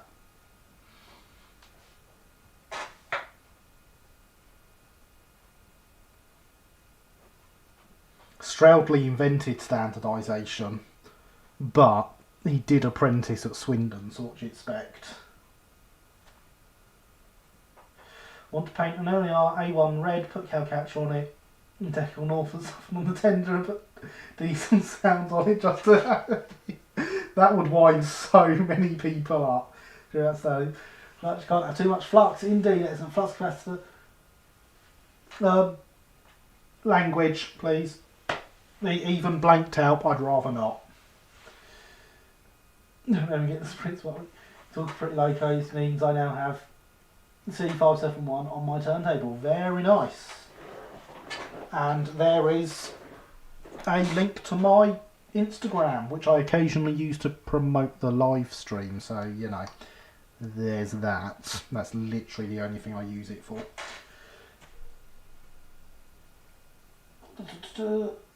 I'm cute, which is much better than pretty. I've got my number one right here. Oh, very nice. Sorry that my chat froze up. Don't worry, Lily. It happens. It happens. I want this to come off there before I put it away. So, next steps, we want a roof. The roof is around here somewhere. And there it is. And the roof needs a hole in it.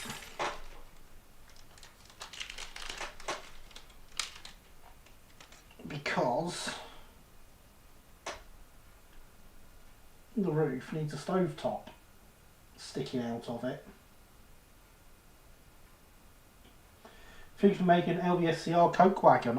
If you have drawings for one, then I say do it. Is that terrier kit built? It looks awesome. No, it is an old tooling terrier that was done up on the live stream. It's had some new lining, it's been renamed, it's been renumbered, it's had work plates, it's had its cab detailed, it's had some coal in the tender, and it's had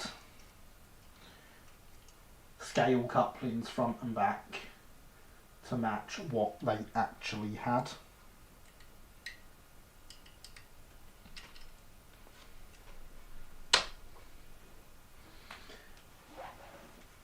Bunker. Yeah, that's what I said. I definitely said bunker.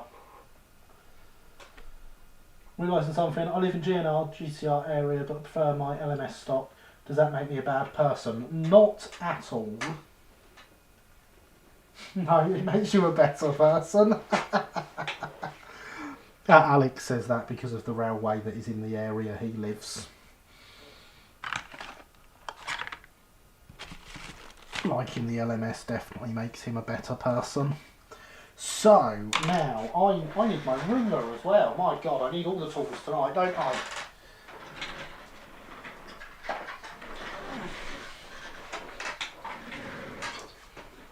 Because I do have an actual 4mm drawing in front of me that I can measure out where I need to drill the hole for this to go.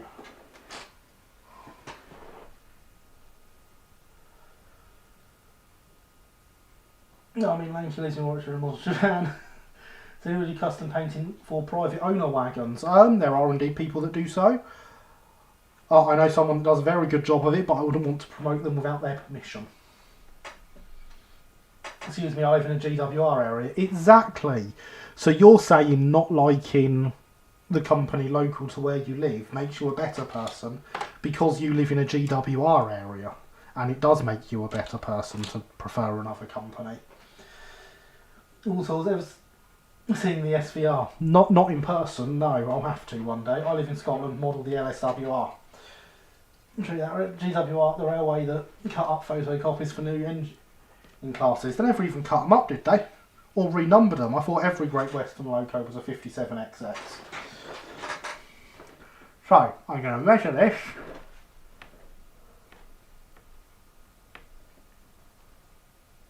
$28. We want to go 28 from this end.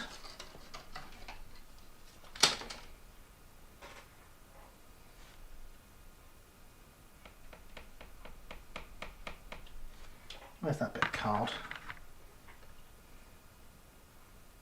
There we go.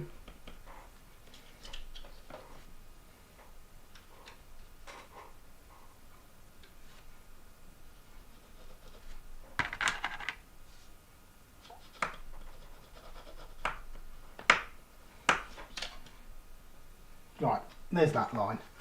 And now we want to go. You're not going to act easy for me, are you? 15. We want to go 18. That's 18. Was it 18? I'm going to double check. No, it was not. It was 8. That could have been very wrong. 8 from this end. That is there.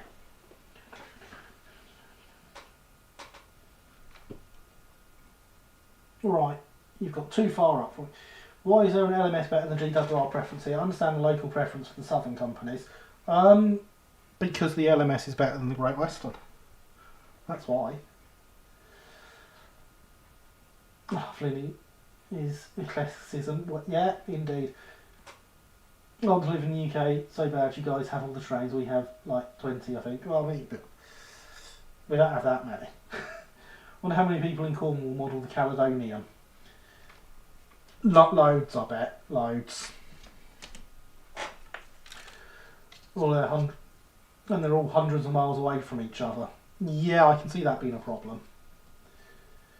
Well, I live in GR area, model GR logos and NER and Midland and NBR.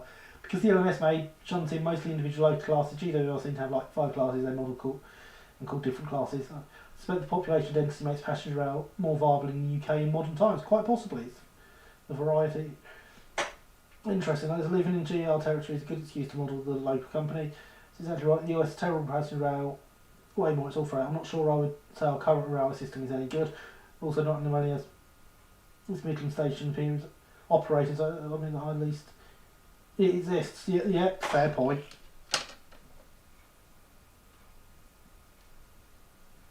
Right, I'm caught up with chat and I can get back to measuring that there.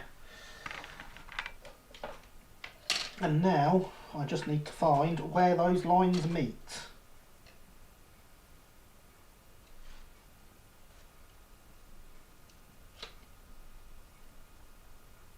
Which is there, that is where those lines meet. So now we need to put a hole just there. You would normally see me move to the wooden part of the workbench to do this, but I might not have mentioned this, but I've just repainted the workbench and I've filled all the holes in it, so I don't want to. I don't know if I've mentioned it yet, that the workbench has been cleaned up a bit and had a nice new coat of paint and it's still wet. Did I mention that? GWR pre-grouping locos absorbed from other companies are fun to model. Absorbed pre-grouping Great Western is a completely different matter. There is some good stuff there. I live close to the NPR 765, but it really doesn't do much. For one GWR logos, 14XX, so I think I'm forgiven. Maybe. Port Talbot, Alexandra Docks had a lot of fun stuff. They did.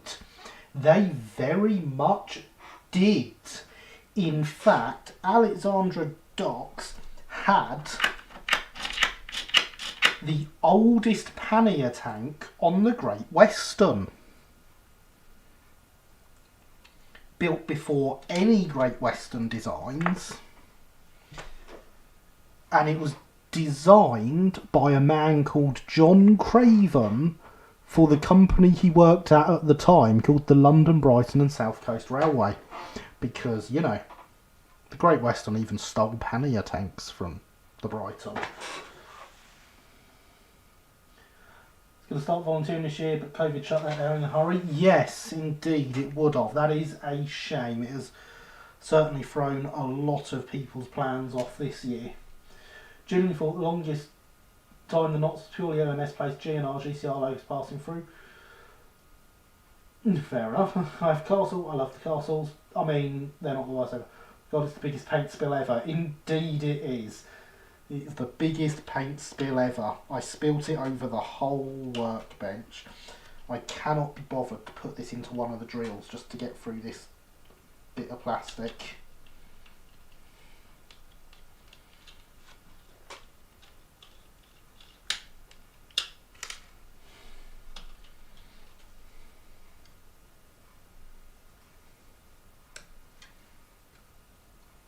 And there we go. Alexandra also had a bunch of Mersey 054 and 260 old American style Barnum Circus coaches. Indeed. Lazy drilling. Well, you see, Thomas, the thing is, I've got two of these so I can have two different sizes and not have to change things about. So when I have to do a third size, it does get a bit lazy, you're right. One survives. Sadly locked in the museum basement. Really?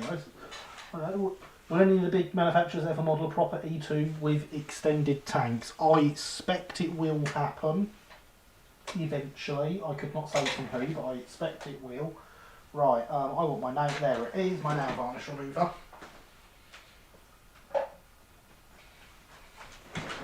Because I'm just going to try and wash some of this ink off the top of the thing here.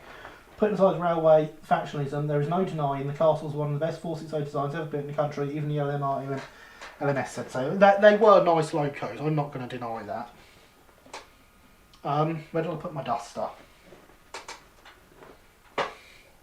There it is. Bit of nail polish remover on there.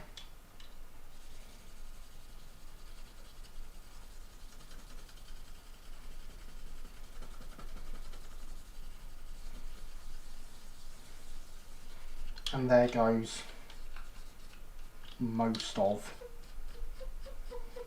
the ink.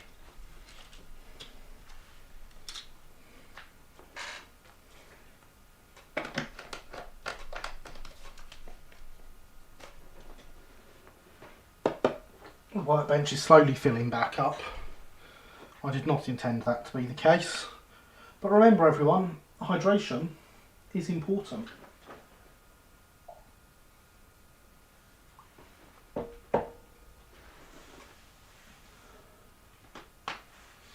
Anybody ever listen to Ballad John Axon? Not that I'm aware of, no. It's much like the Black 5 B12, personally, I'll agree with Alex on the castles. Yeah, they're fantastic locos. I see the E2 as the bottom of the barrel when it comes to the big boys. I love Batman to do it, but I highly doubt it. I would be very surprised if Hornby's now ex Thomas Tooling doesn't end up getting redone with a smoke box door on it and put in various southern liveries. at some point and stuck in their railroad range. Because I don't think Mattel can claim ownership on the rights to that tooling, because of course the tooling does predate the Thomas contract. It's installed in the National Museum of Wales. Oh, very interesting. I did not know that, Will. Ballad of John Atkinson is a radio ballad about a train crash in the 1950s. It's a big tribute to railwaymen. I have definitely never heard that.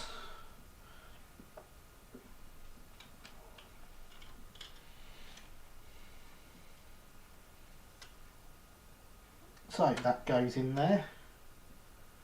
We get it lined up so that it's straight.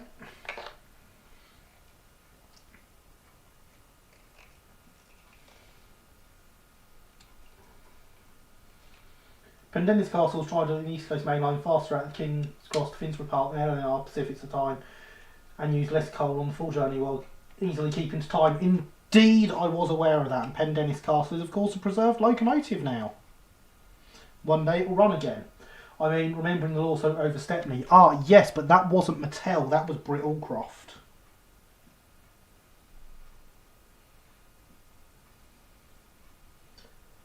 Who, at the same time as trying to sue the Bluebell over that, tried to sue a certain narrow gauge line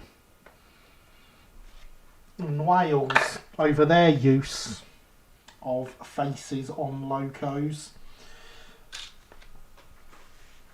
And then they pulled out their signed contract from Reverend Audrey, giving them usage of said locos and names and anything else they wanted from the Railway Series franchise in perpetuity. I reckon Thomas Tooling will have been binned when they lost the licence. They already do weirdo for row electric combos. Second, not Thomas would make little to no sense. But it wouldn't be a not Thomas, it would be an E2. That's a completely different kettle of fish. Before that tooling was converted to make Thomas, it was a reasonably accurate E2. Albeit with short tanks. It would not take much to add the Westinghouse pump and the Weir pump back to the front of that, stick a smoke box door on it, and you once again have a reasonably accurate E2 that can be chucked out on tooling that has already paid for itself several times over. And they didn't lose the contract, they opted not to continue it. So there is the link to the donations there, which should now default to pounds as well.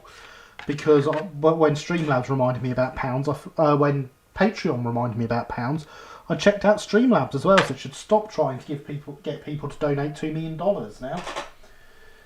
It's a lawsuit over the first time hearing of it. Britt Allcroft tried to sue the Bluebell Railway because they had a terrier called Stepney. When the letter came through, the Bluebell responded, pointing out that their Stepney has been called Stepney for significantly longer than there has been a character called Stepney in the Railway series, and that perhaps it should be Britt Allcroft asking them for permission to use the name. It is why Stepney stopped appearing in the TV show. I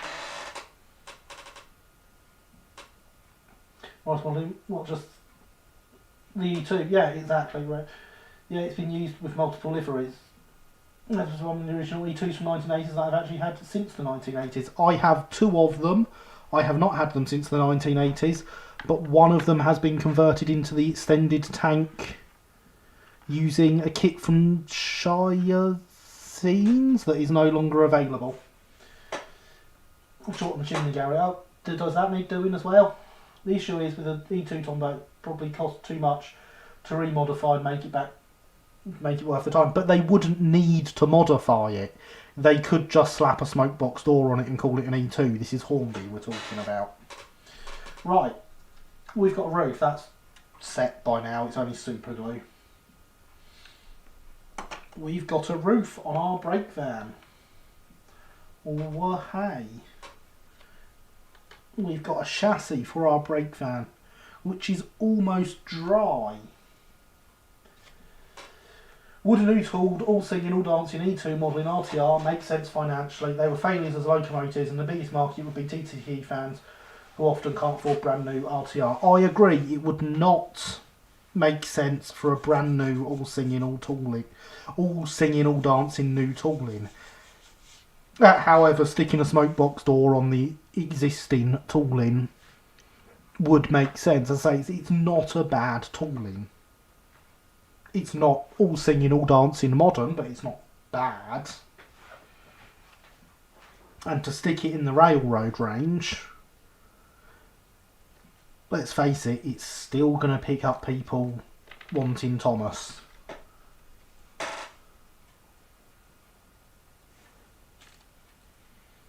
They can sell an E2 all day long, and people will put a face on it and paint it if it is cheaper than a Bachmann Thomas.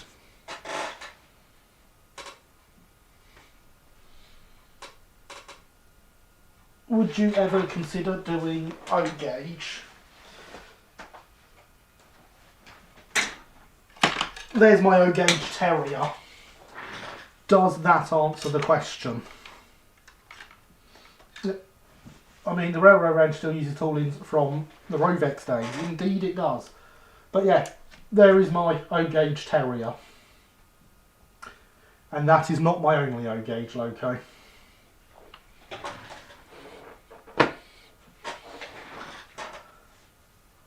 Yes, it does answer the question. It makes me happy. Excellent. Glad to have made you happy. Right, so now we come on to the next problem with this brake van. Because you see, I didn't expect to actually get this far on the body tonight.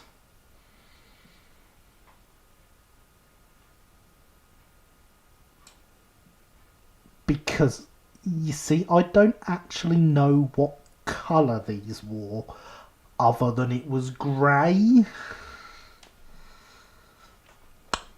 Otherwise I'd paint it.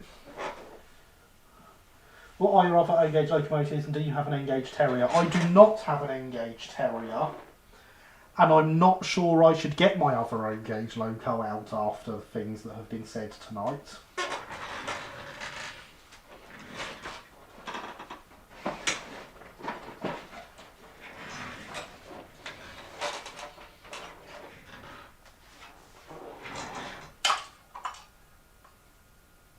Because, of course, despite anything that may have been said, I do have an O-gauge thing with a weird colour, a weird shaped front end on it.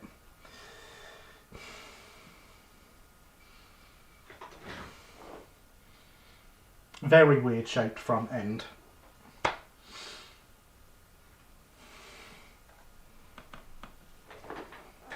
It's going to go away now.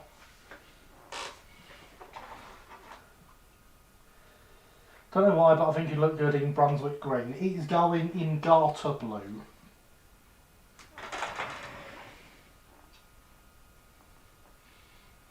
Oh wow, I built this well, the chimney's just come off.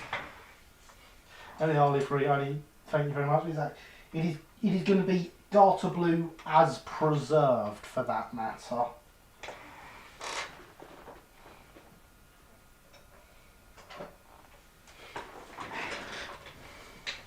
But yeah, I have one of them in O-gauge as well.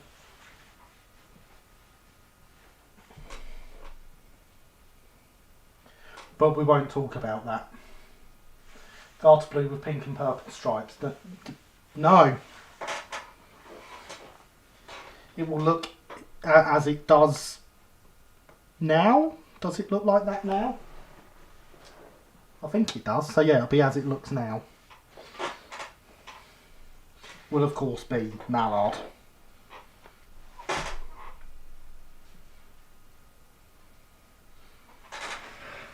So yes, as I say, I don't know what grey these were.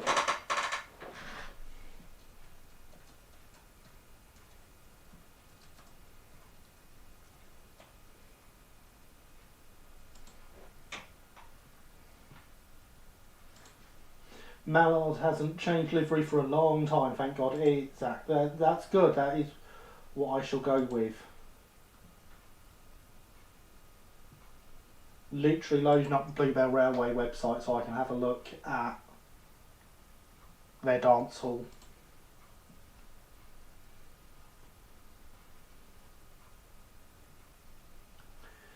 That's a very light grey.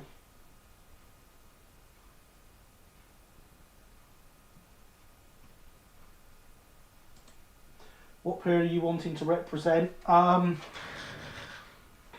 Pre-World War One.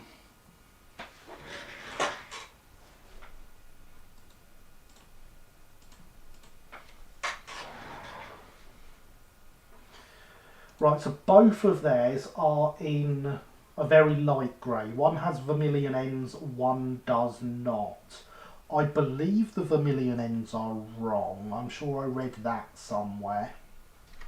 But they're a reasonably light grey.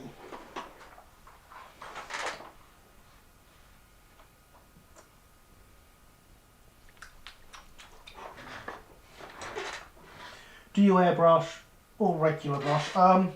At the moment, I do not airbrush because I don't have the facilities to do it at the workbench.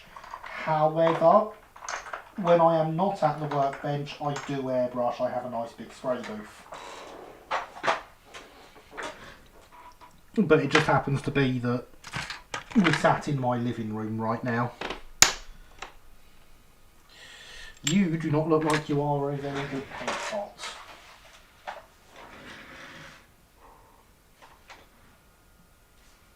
I don't think the SR paint the end reds, could be wrong. No, I believe it was painted and then they realised afterwards.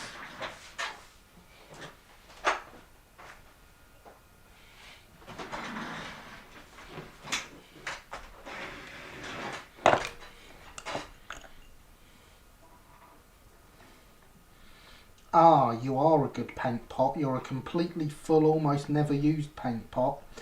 It's just you've had a bit too long to settle.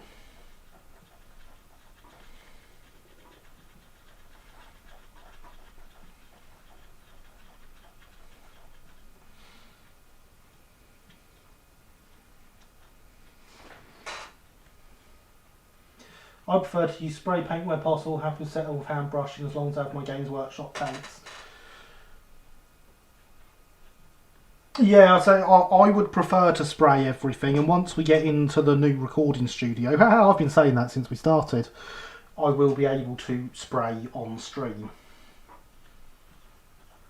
I've always liked the red ends on brake vans, mainly when coupled with the chocolate brown. Yeah, I like red ends on brake vehicles. And that's totally not just because the Brighton do it. It might slightly be because the Brighton do it. Get on with it, get on with it. Well, if someone wants to come round and help me dig a hole in the garden to put some concrete foundations down, then I'll get on with it. As it stands, with my arthritis and my dodgy back, a 12-foot by 12-foot hole to lay foundations in is quite a task.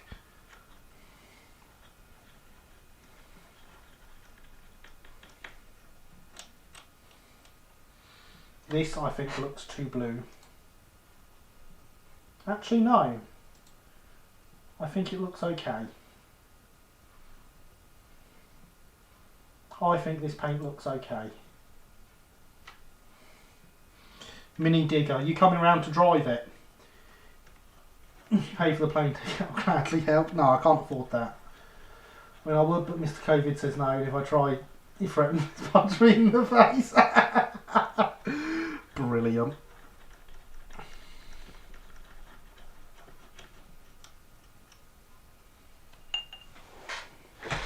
So my mum said this the other day, so she goes, oh, what if we've got no one, what if we can't deliver Christmas presents to all the kids? They'll all be so disappointed. I said, well, firstly, they'll wait.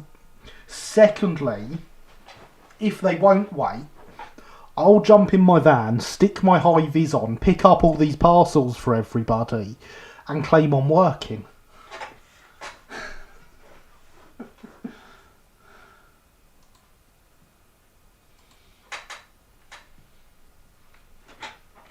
Joys of driving a van and having high vis.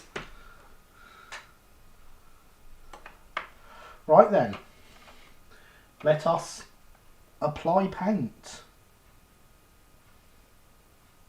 And then afterwards decide we hate it. Of course. A lot of presents on people's front doorsteps waiting to be picked up. Exactly. Santa has to have some good immunity to stuff though. I mean, imagine it's easy to pick up across the world. Yeah.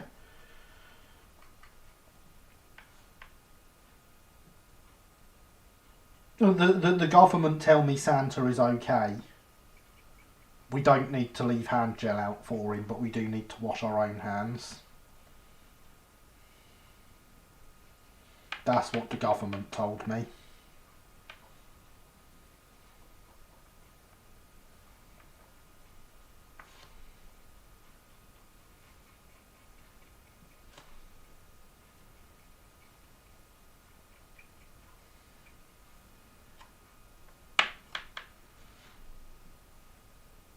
You know what, I don't think that colour looks too bad actually.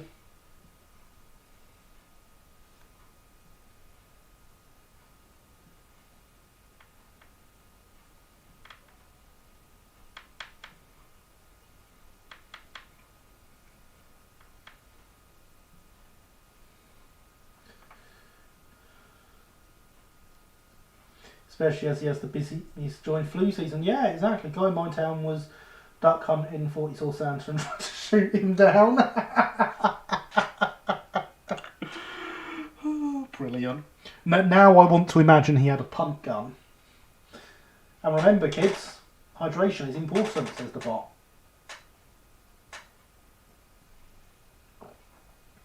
Santa has to dodge flak now. Wouldn't be the first time. Made it all over Europe during the war.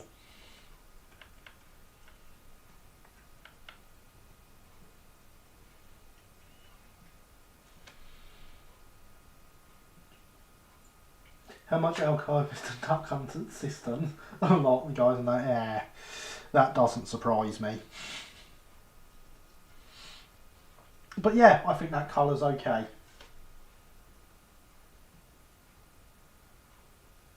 I think that looks alright. Let me drop a link. Oh no, I've got the wrong one open.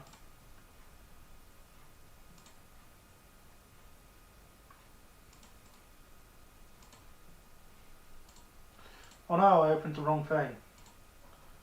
Let me drop a link.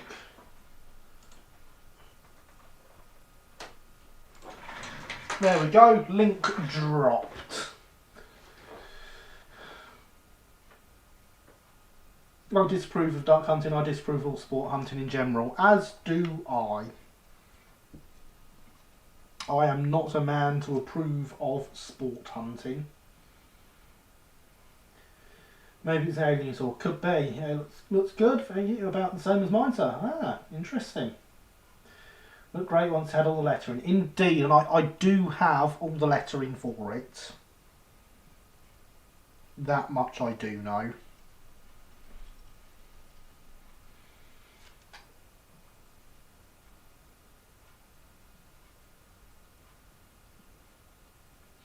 The spaceman came travelling begins like... The spaceman came travelling like... He told the cops he didn't like Santa because he's a commie. Wow. That's all I'm saying to that is, wow.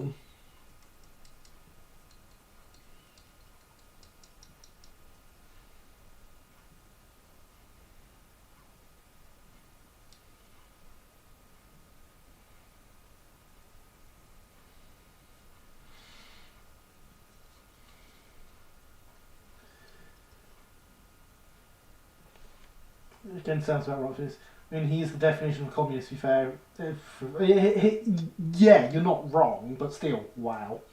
You'll become the laughing stock of the world. Well, hopefully, you will stop being the laughing stock of the world at some point.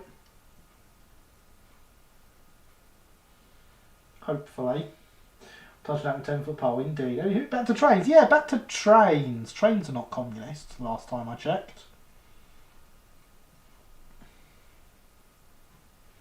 I'll be honest though, it's been a while since I checked.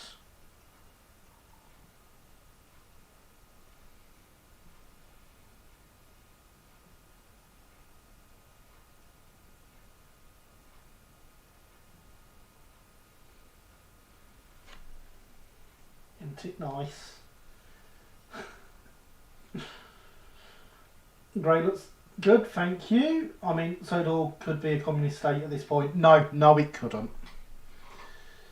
Soviet Russia, train travel on you! So like, Eastern Bloc had some of the best. It did have some nice locos. Must work on my Thomas, in fact, I will.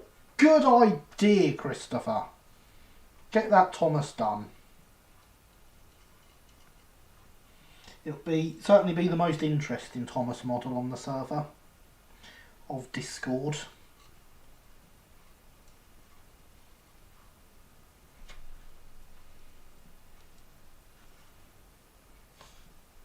I approve of Japanese Thomas.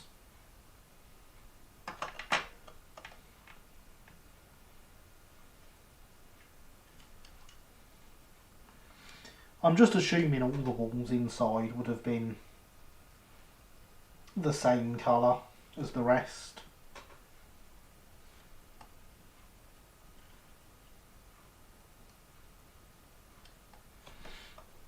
I have no evidence for that, but they've got to be a colour, so why not that one? Let's show that message by Thomas there. That's not a problem message. I don't know why it marked it as such. I find East German locos way more interesting than West German locos ones. Yeah, there were certainly some interesting designs. Did I do up? I did not do up the inside of there, and I'm going to forget about that if I don't do it now. So I'd best do that. If I do that, I've got the whole end covered then. And then I'll do the same on this side.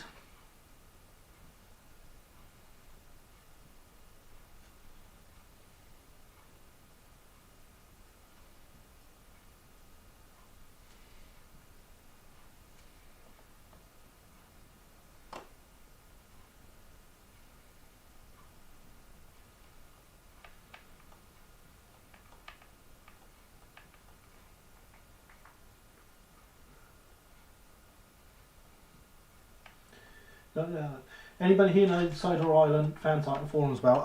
I am a member. I have not logged on for a long time, but I am a member of it. Used to be something on it. It's gone now. I used to be a member years back. Russian, Soviet, Eastern Europe, these all locos. Let's put that up a bit. It had very stylised looks to them. They did. It still exists. The RS is still going to. There's a page of interviews with the top of my hat telling stories about the engines. Can't find it anymore. See if it's going to still remember when they used to think they were the only Thomas information source at one point. There's some old East German narrow gauge trains that run on a farm note close to me. Oh, nice. Very nice.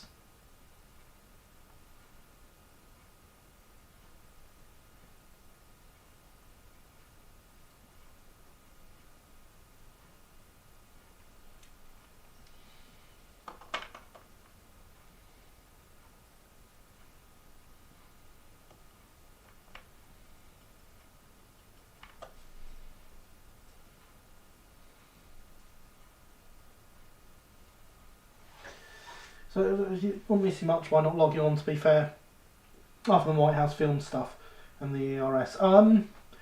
I follow White House on Twitter. Is there a huge amount more that I'm missing on SIF?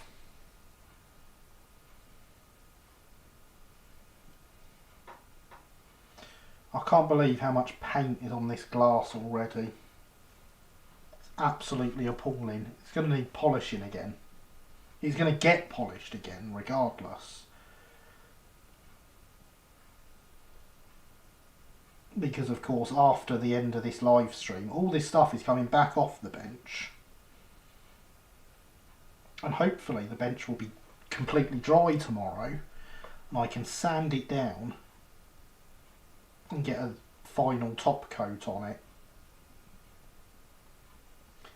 And then it will be all pretty again for next week. And then we can start ruining it.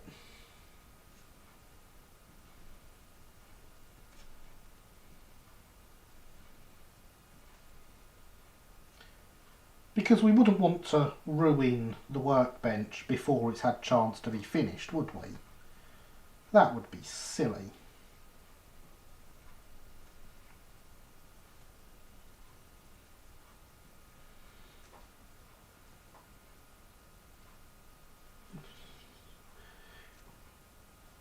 Is Pagan Sue the real life Tom's friends around? Did it move? It has been revived somewhere. I can't remember where. I actually have an offline copy of that website that I managed to get just after it went offline. Civ seems to be slowly dying. Oh, really? I thought mine's the only narrow gauge Thomas on the Discord. It probably is, yes. The UK. In the UK, wait, it's narrow gauge. yeah. Because Japanese is narrow gauge. It's available via CIF. Oh, it is via CIF. Yep, 3'6". Yeah, because Japanese railways are narrow gauge for the most part. They are not all narrow gauge anymore. I believe they once were all 3'6".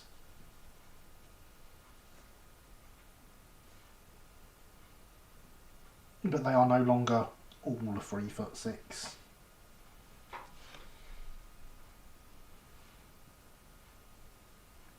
Do correct me if I'm wrong, Christopher. I got my information from you, so you must tell me if I've got it wrong.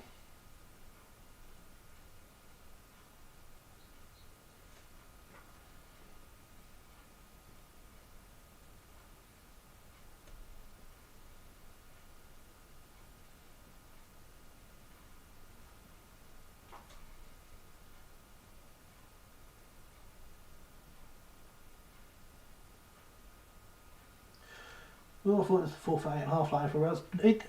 Not everywhere is 4 foot 8.5. Like the British saw to it the first junction outside, but outside of that, to my knowledge, the main railway is still 3'6". So my head canon, so does mainly Irish and culture. Anybody else think the same? I can certainly see it having a lot of Irish influence regardless, because of the history, the canon history.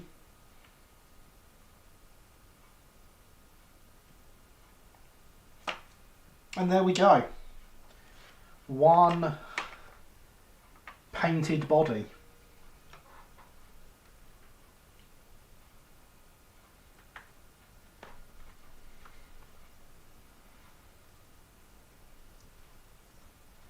So that's how old that tin of paint is.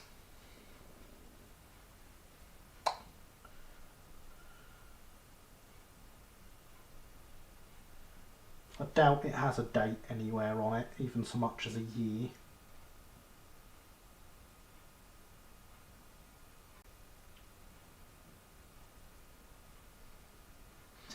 It certainly predates Hornby owning Humbrol. But yeah, that's how old that tin of paint is. Never been opened. Works fine. Get me that from an acrylic and I'll be very impressed.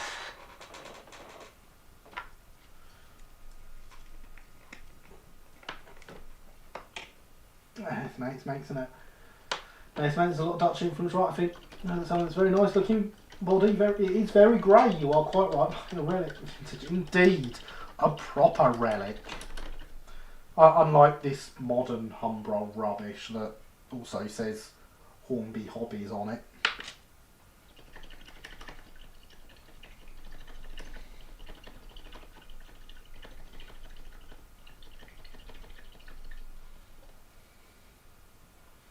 Which one is the weird paintable plastic?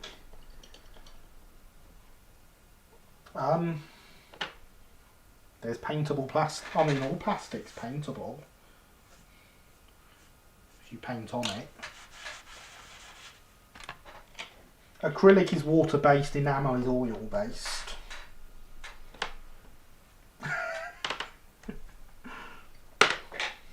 See if this shows up on camera. There is, just there, a ring that is the bottom of this. All the little indents in the bottom of this are on here where that's been sat all night and sunk into the slightly wet paint.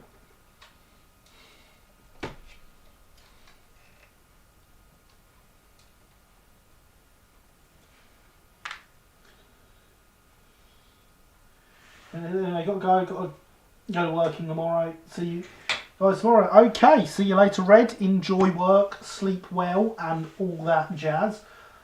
Recently used some 20-year-old Tamiya acrylic paint, had been open, no problems. I am very impressed by that. I've never known acrylic paint to last that long. In terms of one you can paint directly with and the other needs thinner, otherwise it's like melted plastic. I mean, technically you've just watched me paint straight with this, and you can do the same with enamel.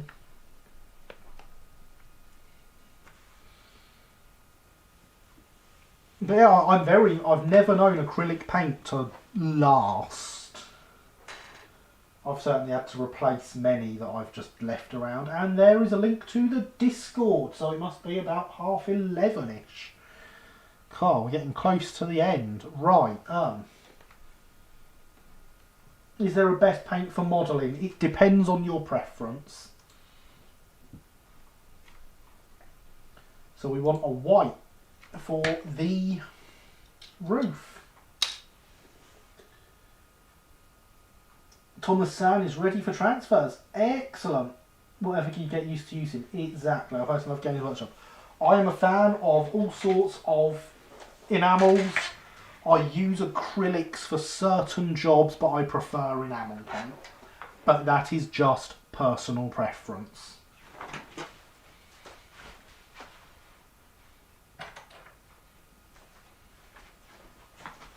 There is no right or wrong paint. I'm hoping this is my decent white. I have another one that I'm reviving, and it's just not as good. Is there any rhyme or reason for your preference? No. I just prefer working with it. I find it nicer to work with. And it's more hard wearing. It will last longer in theory. But that is very much in theory. I have never seen it matter on a model.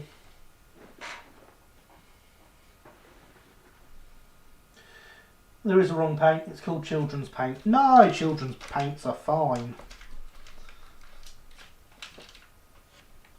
We're going to put some blue tack under that. I use Games Workshop for easy use and lack of brush lines. See, I don't get any brush lines with any enamels. Games Workshop paints are solid, never had a bad experience with them.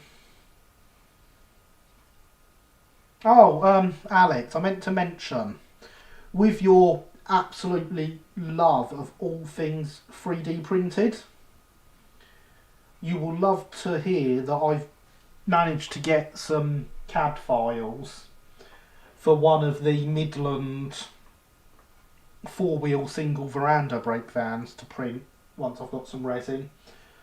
So I can't use my old watercolours from when I was 10. I mean, you can try.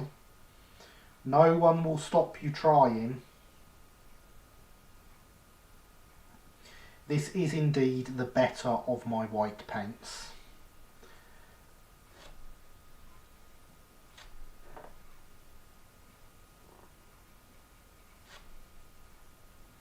But it's still really rubbish. All my white paints I've ever had have been rubbish.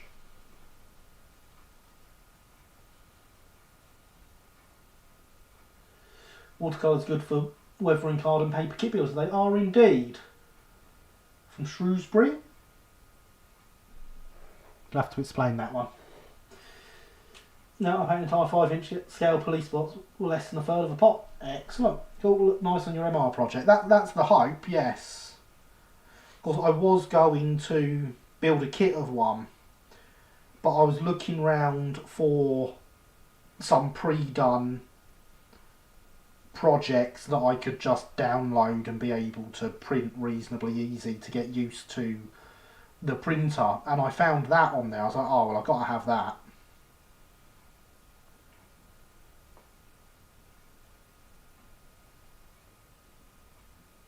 Because I do want to model a full goods train on there, so a couple of those will be ideal.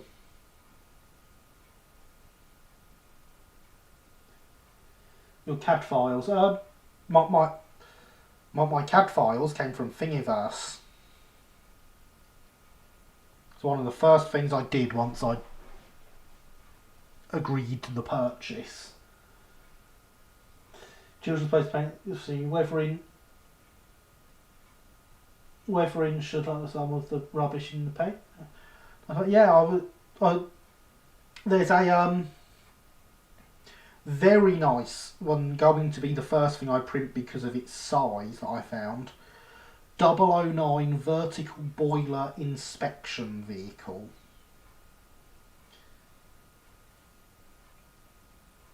So it's a bit like a vertical boiler rail car in narrow gauge, except for it's only one compartment long. So I think that shall be the first thing I print off, just as a test and getting used to it. No, you've lost me, Christopher.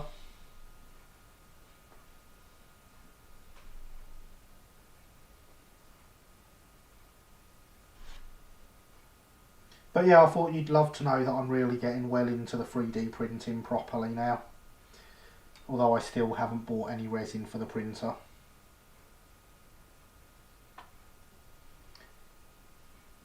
Yeah. This white paint, it's the better of the white paints, but it's so terrible and so hard to get an even coat with. And I have found that with all my white paints, be they enamel or acrylic, that I have a really hard time getting them to do an even coat. And I have no idea why. It's only white that I find this problem with. Cadbury's fictional monk slave. Ah, okay. Story about how in the autumn the rail yards had maintenance vans would hide them so other yards wouldn't steal them. Certainly possible.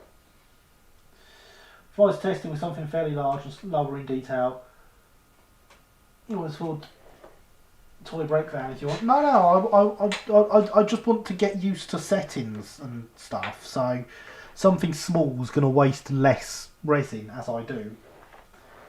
Always happy to hear about other people's adventures in 3D. I'm just avoiding it like the plague.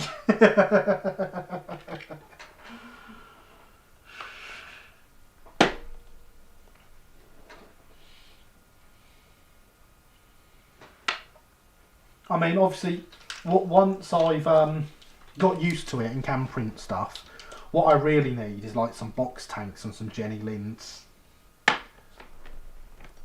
Unlimited Jenny Linds. Could always print my Lord Nelson smoke deflectors. I mean, I appreciate the offer, but I'd have no use for them. How's 3D printing changed modelling so far? I would think it would be a big deal. Hang on a second, let me wash my brush and I shall answer that. When someone can convince me 3D printing is the way forward, I'll listen. It's fair.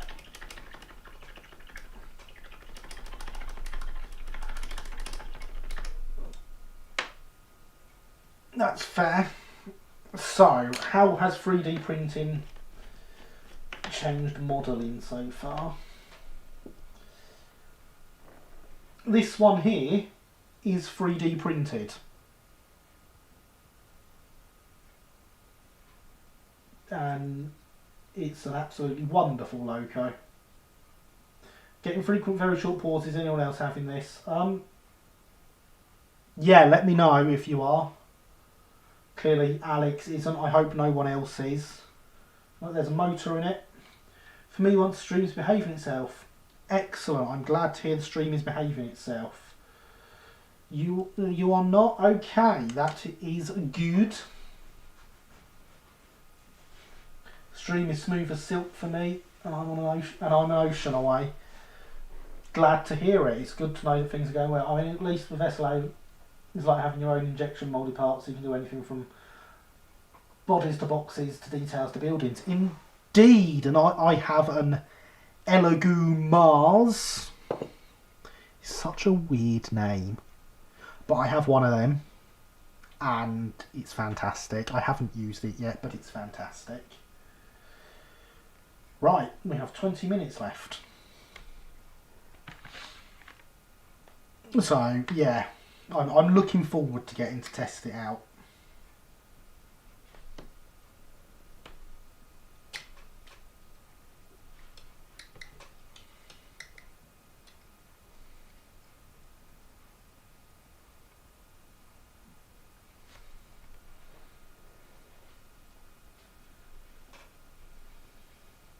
You can even make your own wheels if you have rims available. Yeah, and you can make your own tyres if you have a lathe. So, you know, Morley does fantastic figures with 3D printing. Indeed, I have some somewhere, I think. From my experience, I have a large collection of 3D printed kits that have either broken due to brittleness, warped in some way.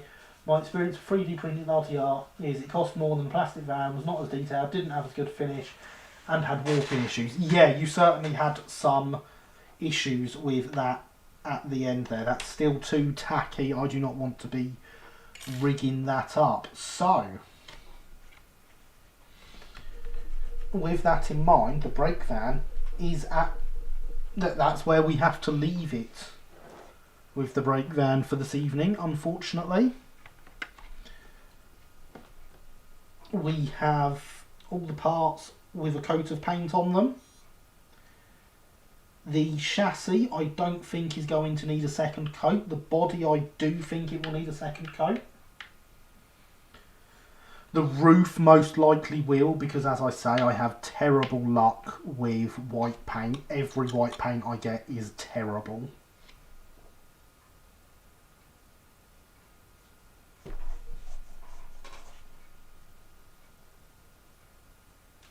So next week we'll paint the second coat on the bits that need it and then build the compensation on the chassis at the start of the stream. Once the compensation is on, we will see about hooking up the brake rigging to the chassis.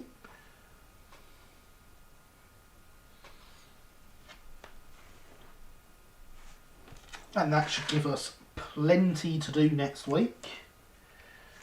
Time for 3D printed puppies. I possibly could. The problem there, James, is again, it's enamel paint. Once I've got a first coat on them,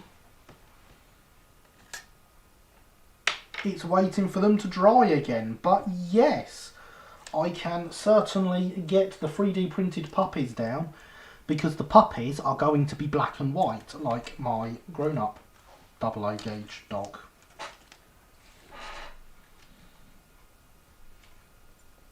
So we can certainly get them down and have a look at them, because I have those colours, unlike the kittens. Has anybody made a brake van or wagon using tiny balso plates and metal strips rather than one panel? I would expect so, but probably in the larger scales. All the puppies, indeed. And of course, for those that are new and don't know, the reason I have a big adult double O gauge, or 4 mil scale I should say, dog, is because it is modelled after my old dog, who did used to join us on the streams back before we lost her.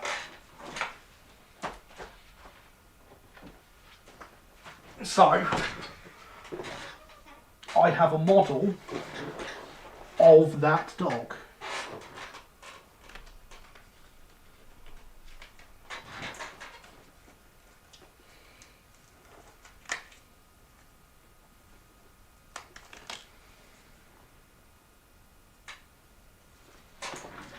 Bless her, indeed. So I remember the dog. That is a good model dog. Why, thank you. Love the dog, yeah. She used to come, and as I was streaming, she would curl up against the tripod that holds the camera, and she would rock the camera.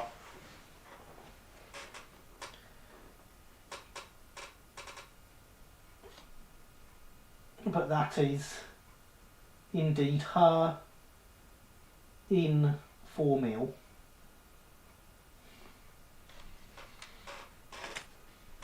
Modelled whilst she was still alive, but when I knew she didn't have long left. And it was done, of course, as a way of remembering her. Very nice way of remembering her. Yes, thank you both. Those good model. So, yeah. She was a wonderful creature. She kept me company for 16 years. But she was cute. She was very cute. And whilst she didn't get puppies in real life, she can get 3D printed model puppies. Is that a 3D scan? It is not a 3D scan. It is a white metal similar build to her. Dogs are oldest and most loyal companions, indeed. She was my only companion through some very tough times. That's not quite where I wanted that to snap. I was kind of hoping the supports were going to go first. But obviously they had other ideas. And there's a link to the Facebook page.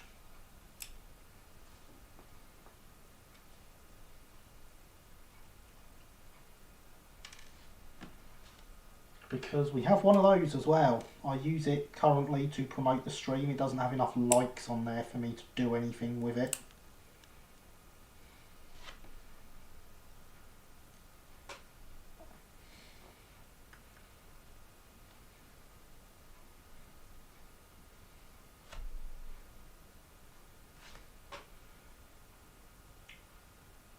And there we go. Those puppies are absolutely tiny.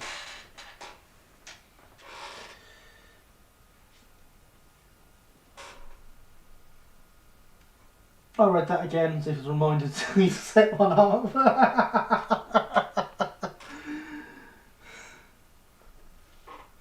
It does read like that, yes. It does. It's brilliant.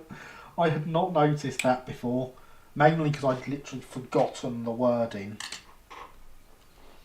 So that prevented me. Imagine Engage. Yeah. You're insane, you Engage modelers.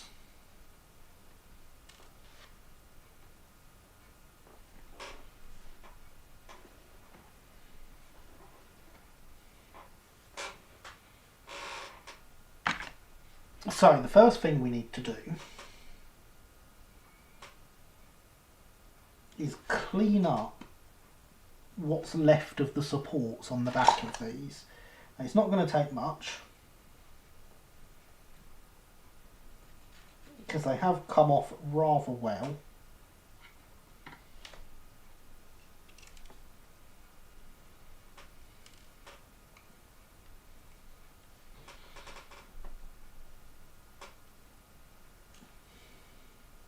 Said Gary, I think if it said Gary has, I think that's what I probably intended to put actually, Alex. Said scale puppies, no. Cool kids do no. Insane and proud, indeed, James. Cool at last, insane and proud. Yeah, I am well aware you are proud of your insanity, James, as you say, in a mad world. And all that jazz. Cool kids do life size. Remember, guys, that offer to raise... I'm going to go with saying it was 10 million. If you raise £10 million through the donations, I will build a full-size D1.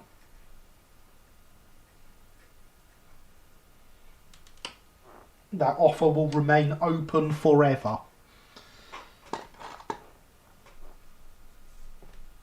I do not suffer from insanity, I rather enjoy it. Exactly. Get your wallets, boys. And it doesn't have to all be raised in one night. If you raise 10 million in total, ever, I will build a full-size D1 and I will live stream the whole thing.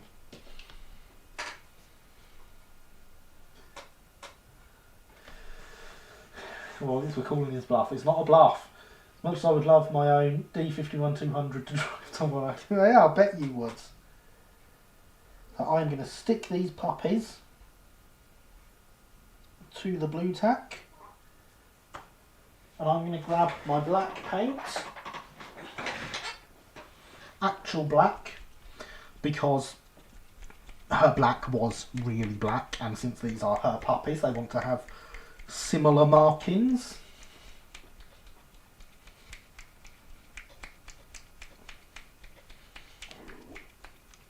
I want to drive 14 exits down the road drunk, smoking a pipe and crash into a tree. Yep, agreed. If I had 10 million, I would not be spending it on a train, no matter how much I love railways. I'm sure that 10 million would be enough. There's only one way to find out, James, and that is to get donating. Plus, if you donate, you get to hear Stepney's whistle go off, and who doesn't want to hear Stepney's whistle go off? You insane people.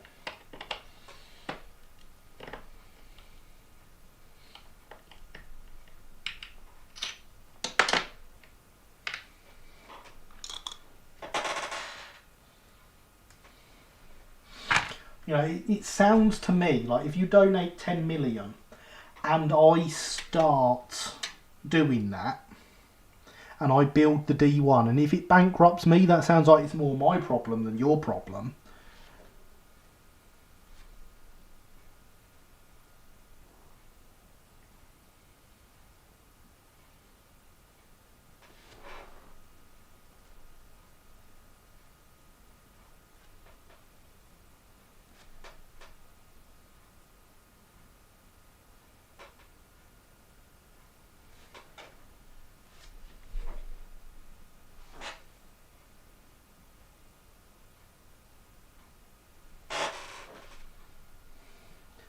Then just driving as you can intention, driving alongside the road, causing smoke on all spots, being missing on a public highway. Yeah, I can't remember it I can't remember that much of it, never mind anyway. Is it a nice prison? Blow up wines and spirits first. Well, we've got nearly 10 minutes left, hang on. Hang on. We must get paint on the puppies.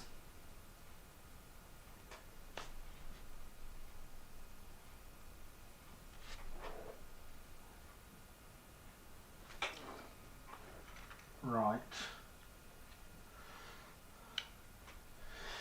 Gary, do you have a 2 tender loco to hand? I do not. That's why I'm saying hang on, because I've got to go and get it.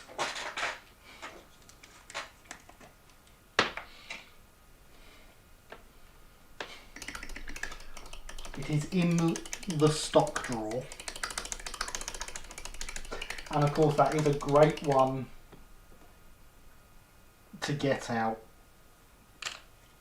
right now, especially with new people around. Those are splendidly dinky and puppyish. They are indeed, they are really, really nice models, and I am very grateful for the donation of them. Right then, I'm not putting you on the be right back screen. You can sit in silence rather than having music. I'll be right back though.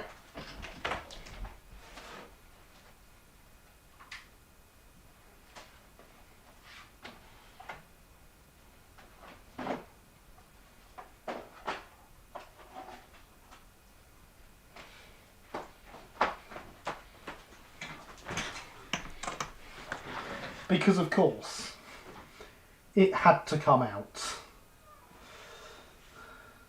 2000 version railway shoes version. I agree with Alex. The 1970 version was much better. But there's no topping the one currently on screen.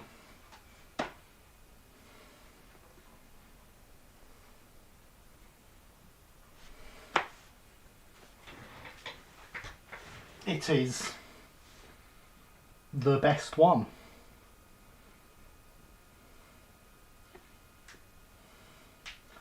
I don't know, Jenny Agata, Bobby, you know, just like Jenny Agata. Well, no comment. 1970 version was too hokey, 2000 was much more realistic. Nah. I mean, I prefer the locos in the 2001 because, of course, it was filmed at the Bluebell, so it's got the best locos.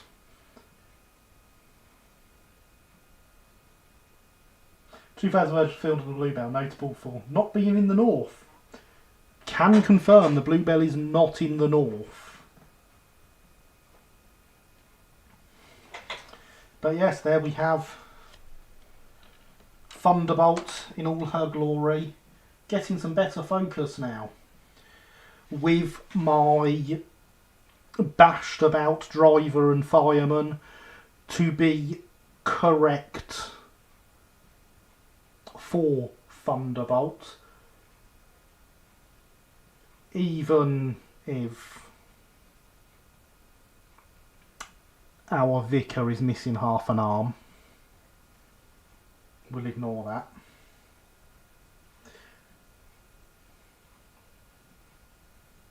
So, I hate to interrupt your arguments about the railway children, but many of you will know that the layout that this channel gets its name from is currently coming towards the end of its life and has been waiting on some plastering to be done, and it will then be coming down. And this week I phoned the plasterers. I should have an appointment next week.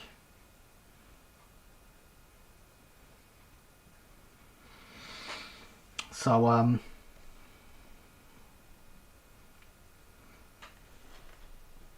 Oak Hill is very near the end of its life now.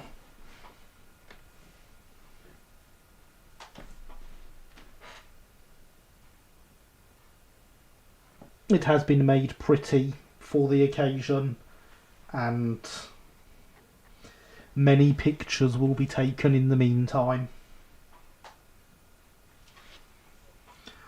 I will attempt a video. It will depend on how well I can get it to work.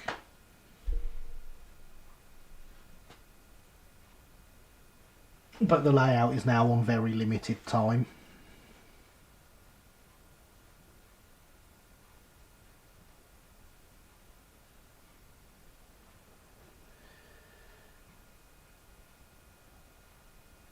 So it's supposed to middle self inside.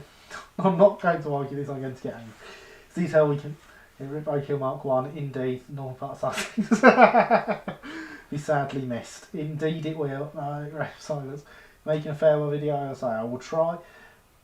Is it? It's a lion type loco. It's the Thunderbolt. You need to get one of your SE&CR locos in festive floral decor for a fair. Oh, that's a fantastic idea, James. I love that idea. I will see what I can do, because that is a fantastic idea. Calling it lion wasn't wrong then. Well, no, technically, but it's Thunderbolt. Lions and tigers and thunderbolts. Oh my. Ironically, lion is more accurate as a fictional loco than she is as a large Samsung. Indeed she is, yes. And of course, lion, the surviving loco, there is a good case that she isn't actually lion. But there we go, she's been lion now for longer than she was anything else. That's how the Brighton would have done it. You're right, James. I do love that idea. But I have loads of plans for photos that I'm going to take on the layout before then. Loads of things I want to do with it. Not sure what the NWR thought large Samsung looked like. That isn't that. No, it's not. That indeed isn't it. Of course, Alex, you pointing all this out spoils Thunderbolt being here, because I could have quite easily pointed out that on this stream, which is a very SE&CR stream with the brake van that we're actually working on, that the Southeastern Main Line, the contractor who built it used large Samsons, 3 of them in fact.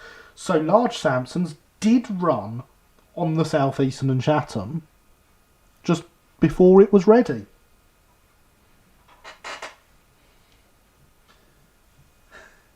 But you spoiled that by pointing out how different they are from this large Samson. How terrible of you.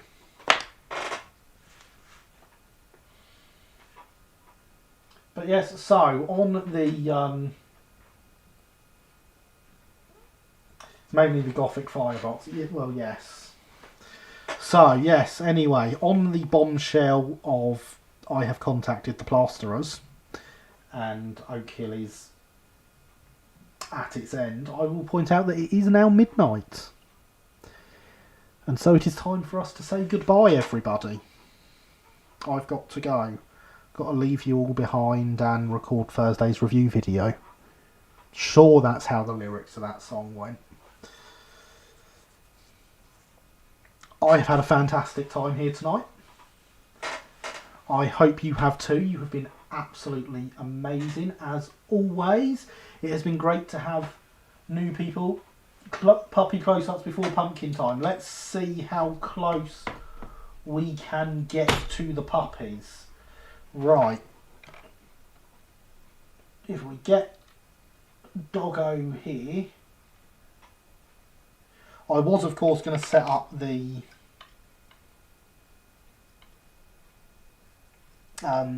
brake van for the close-ups. We're going to leave them on their blue tack for now. I don't know if we're going to be able to get them to focus because they're so small. That's the problem. But we do have tiny puppies. Absolutely tiny puppies.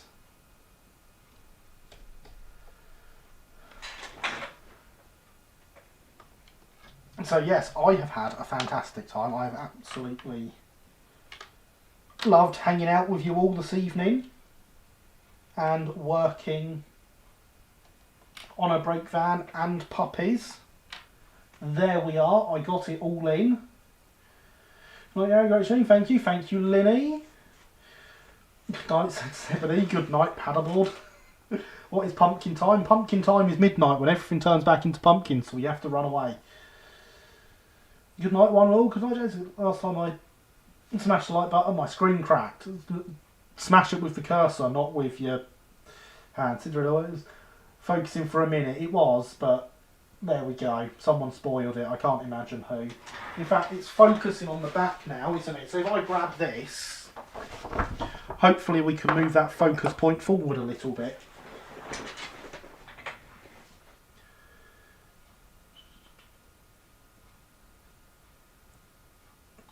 When I smashed it, I had to super glue it back together.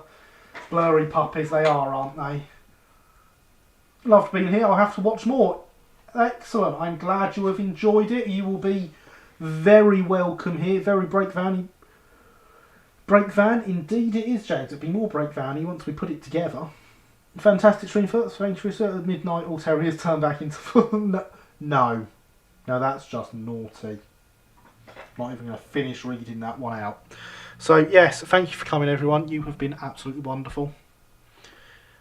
As always, I have been Gary. This has been Let's Build. You have been awesome. Good night.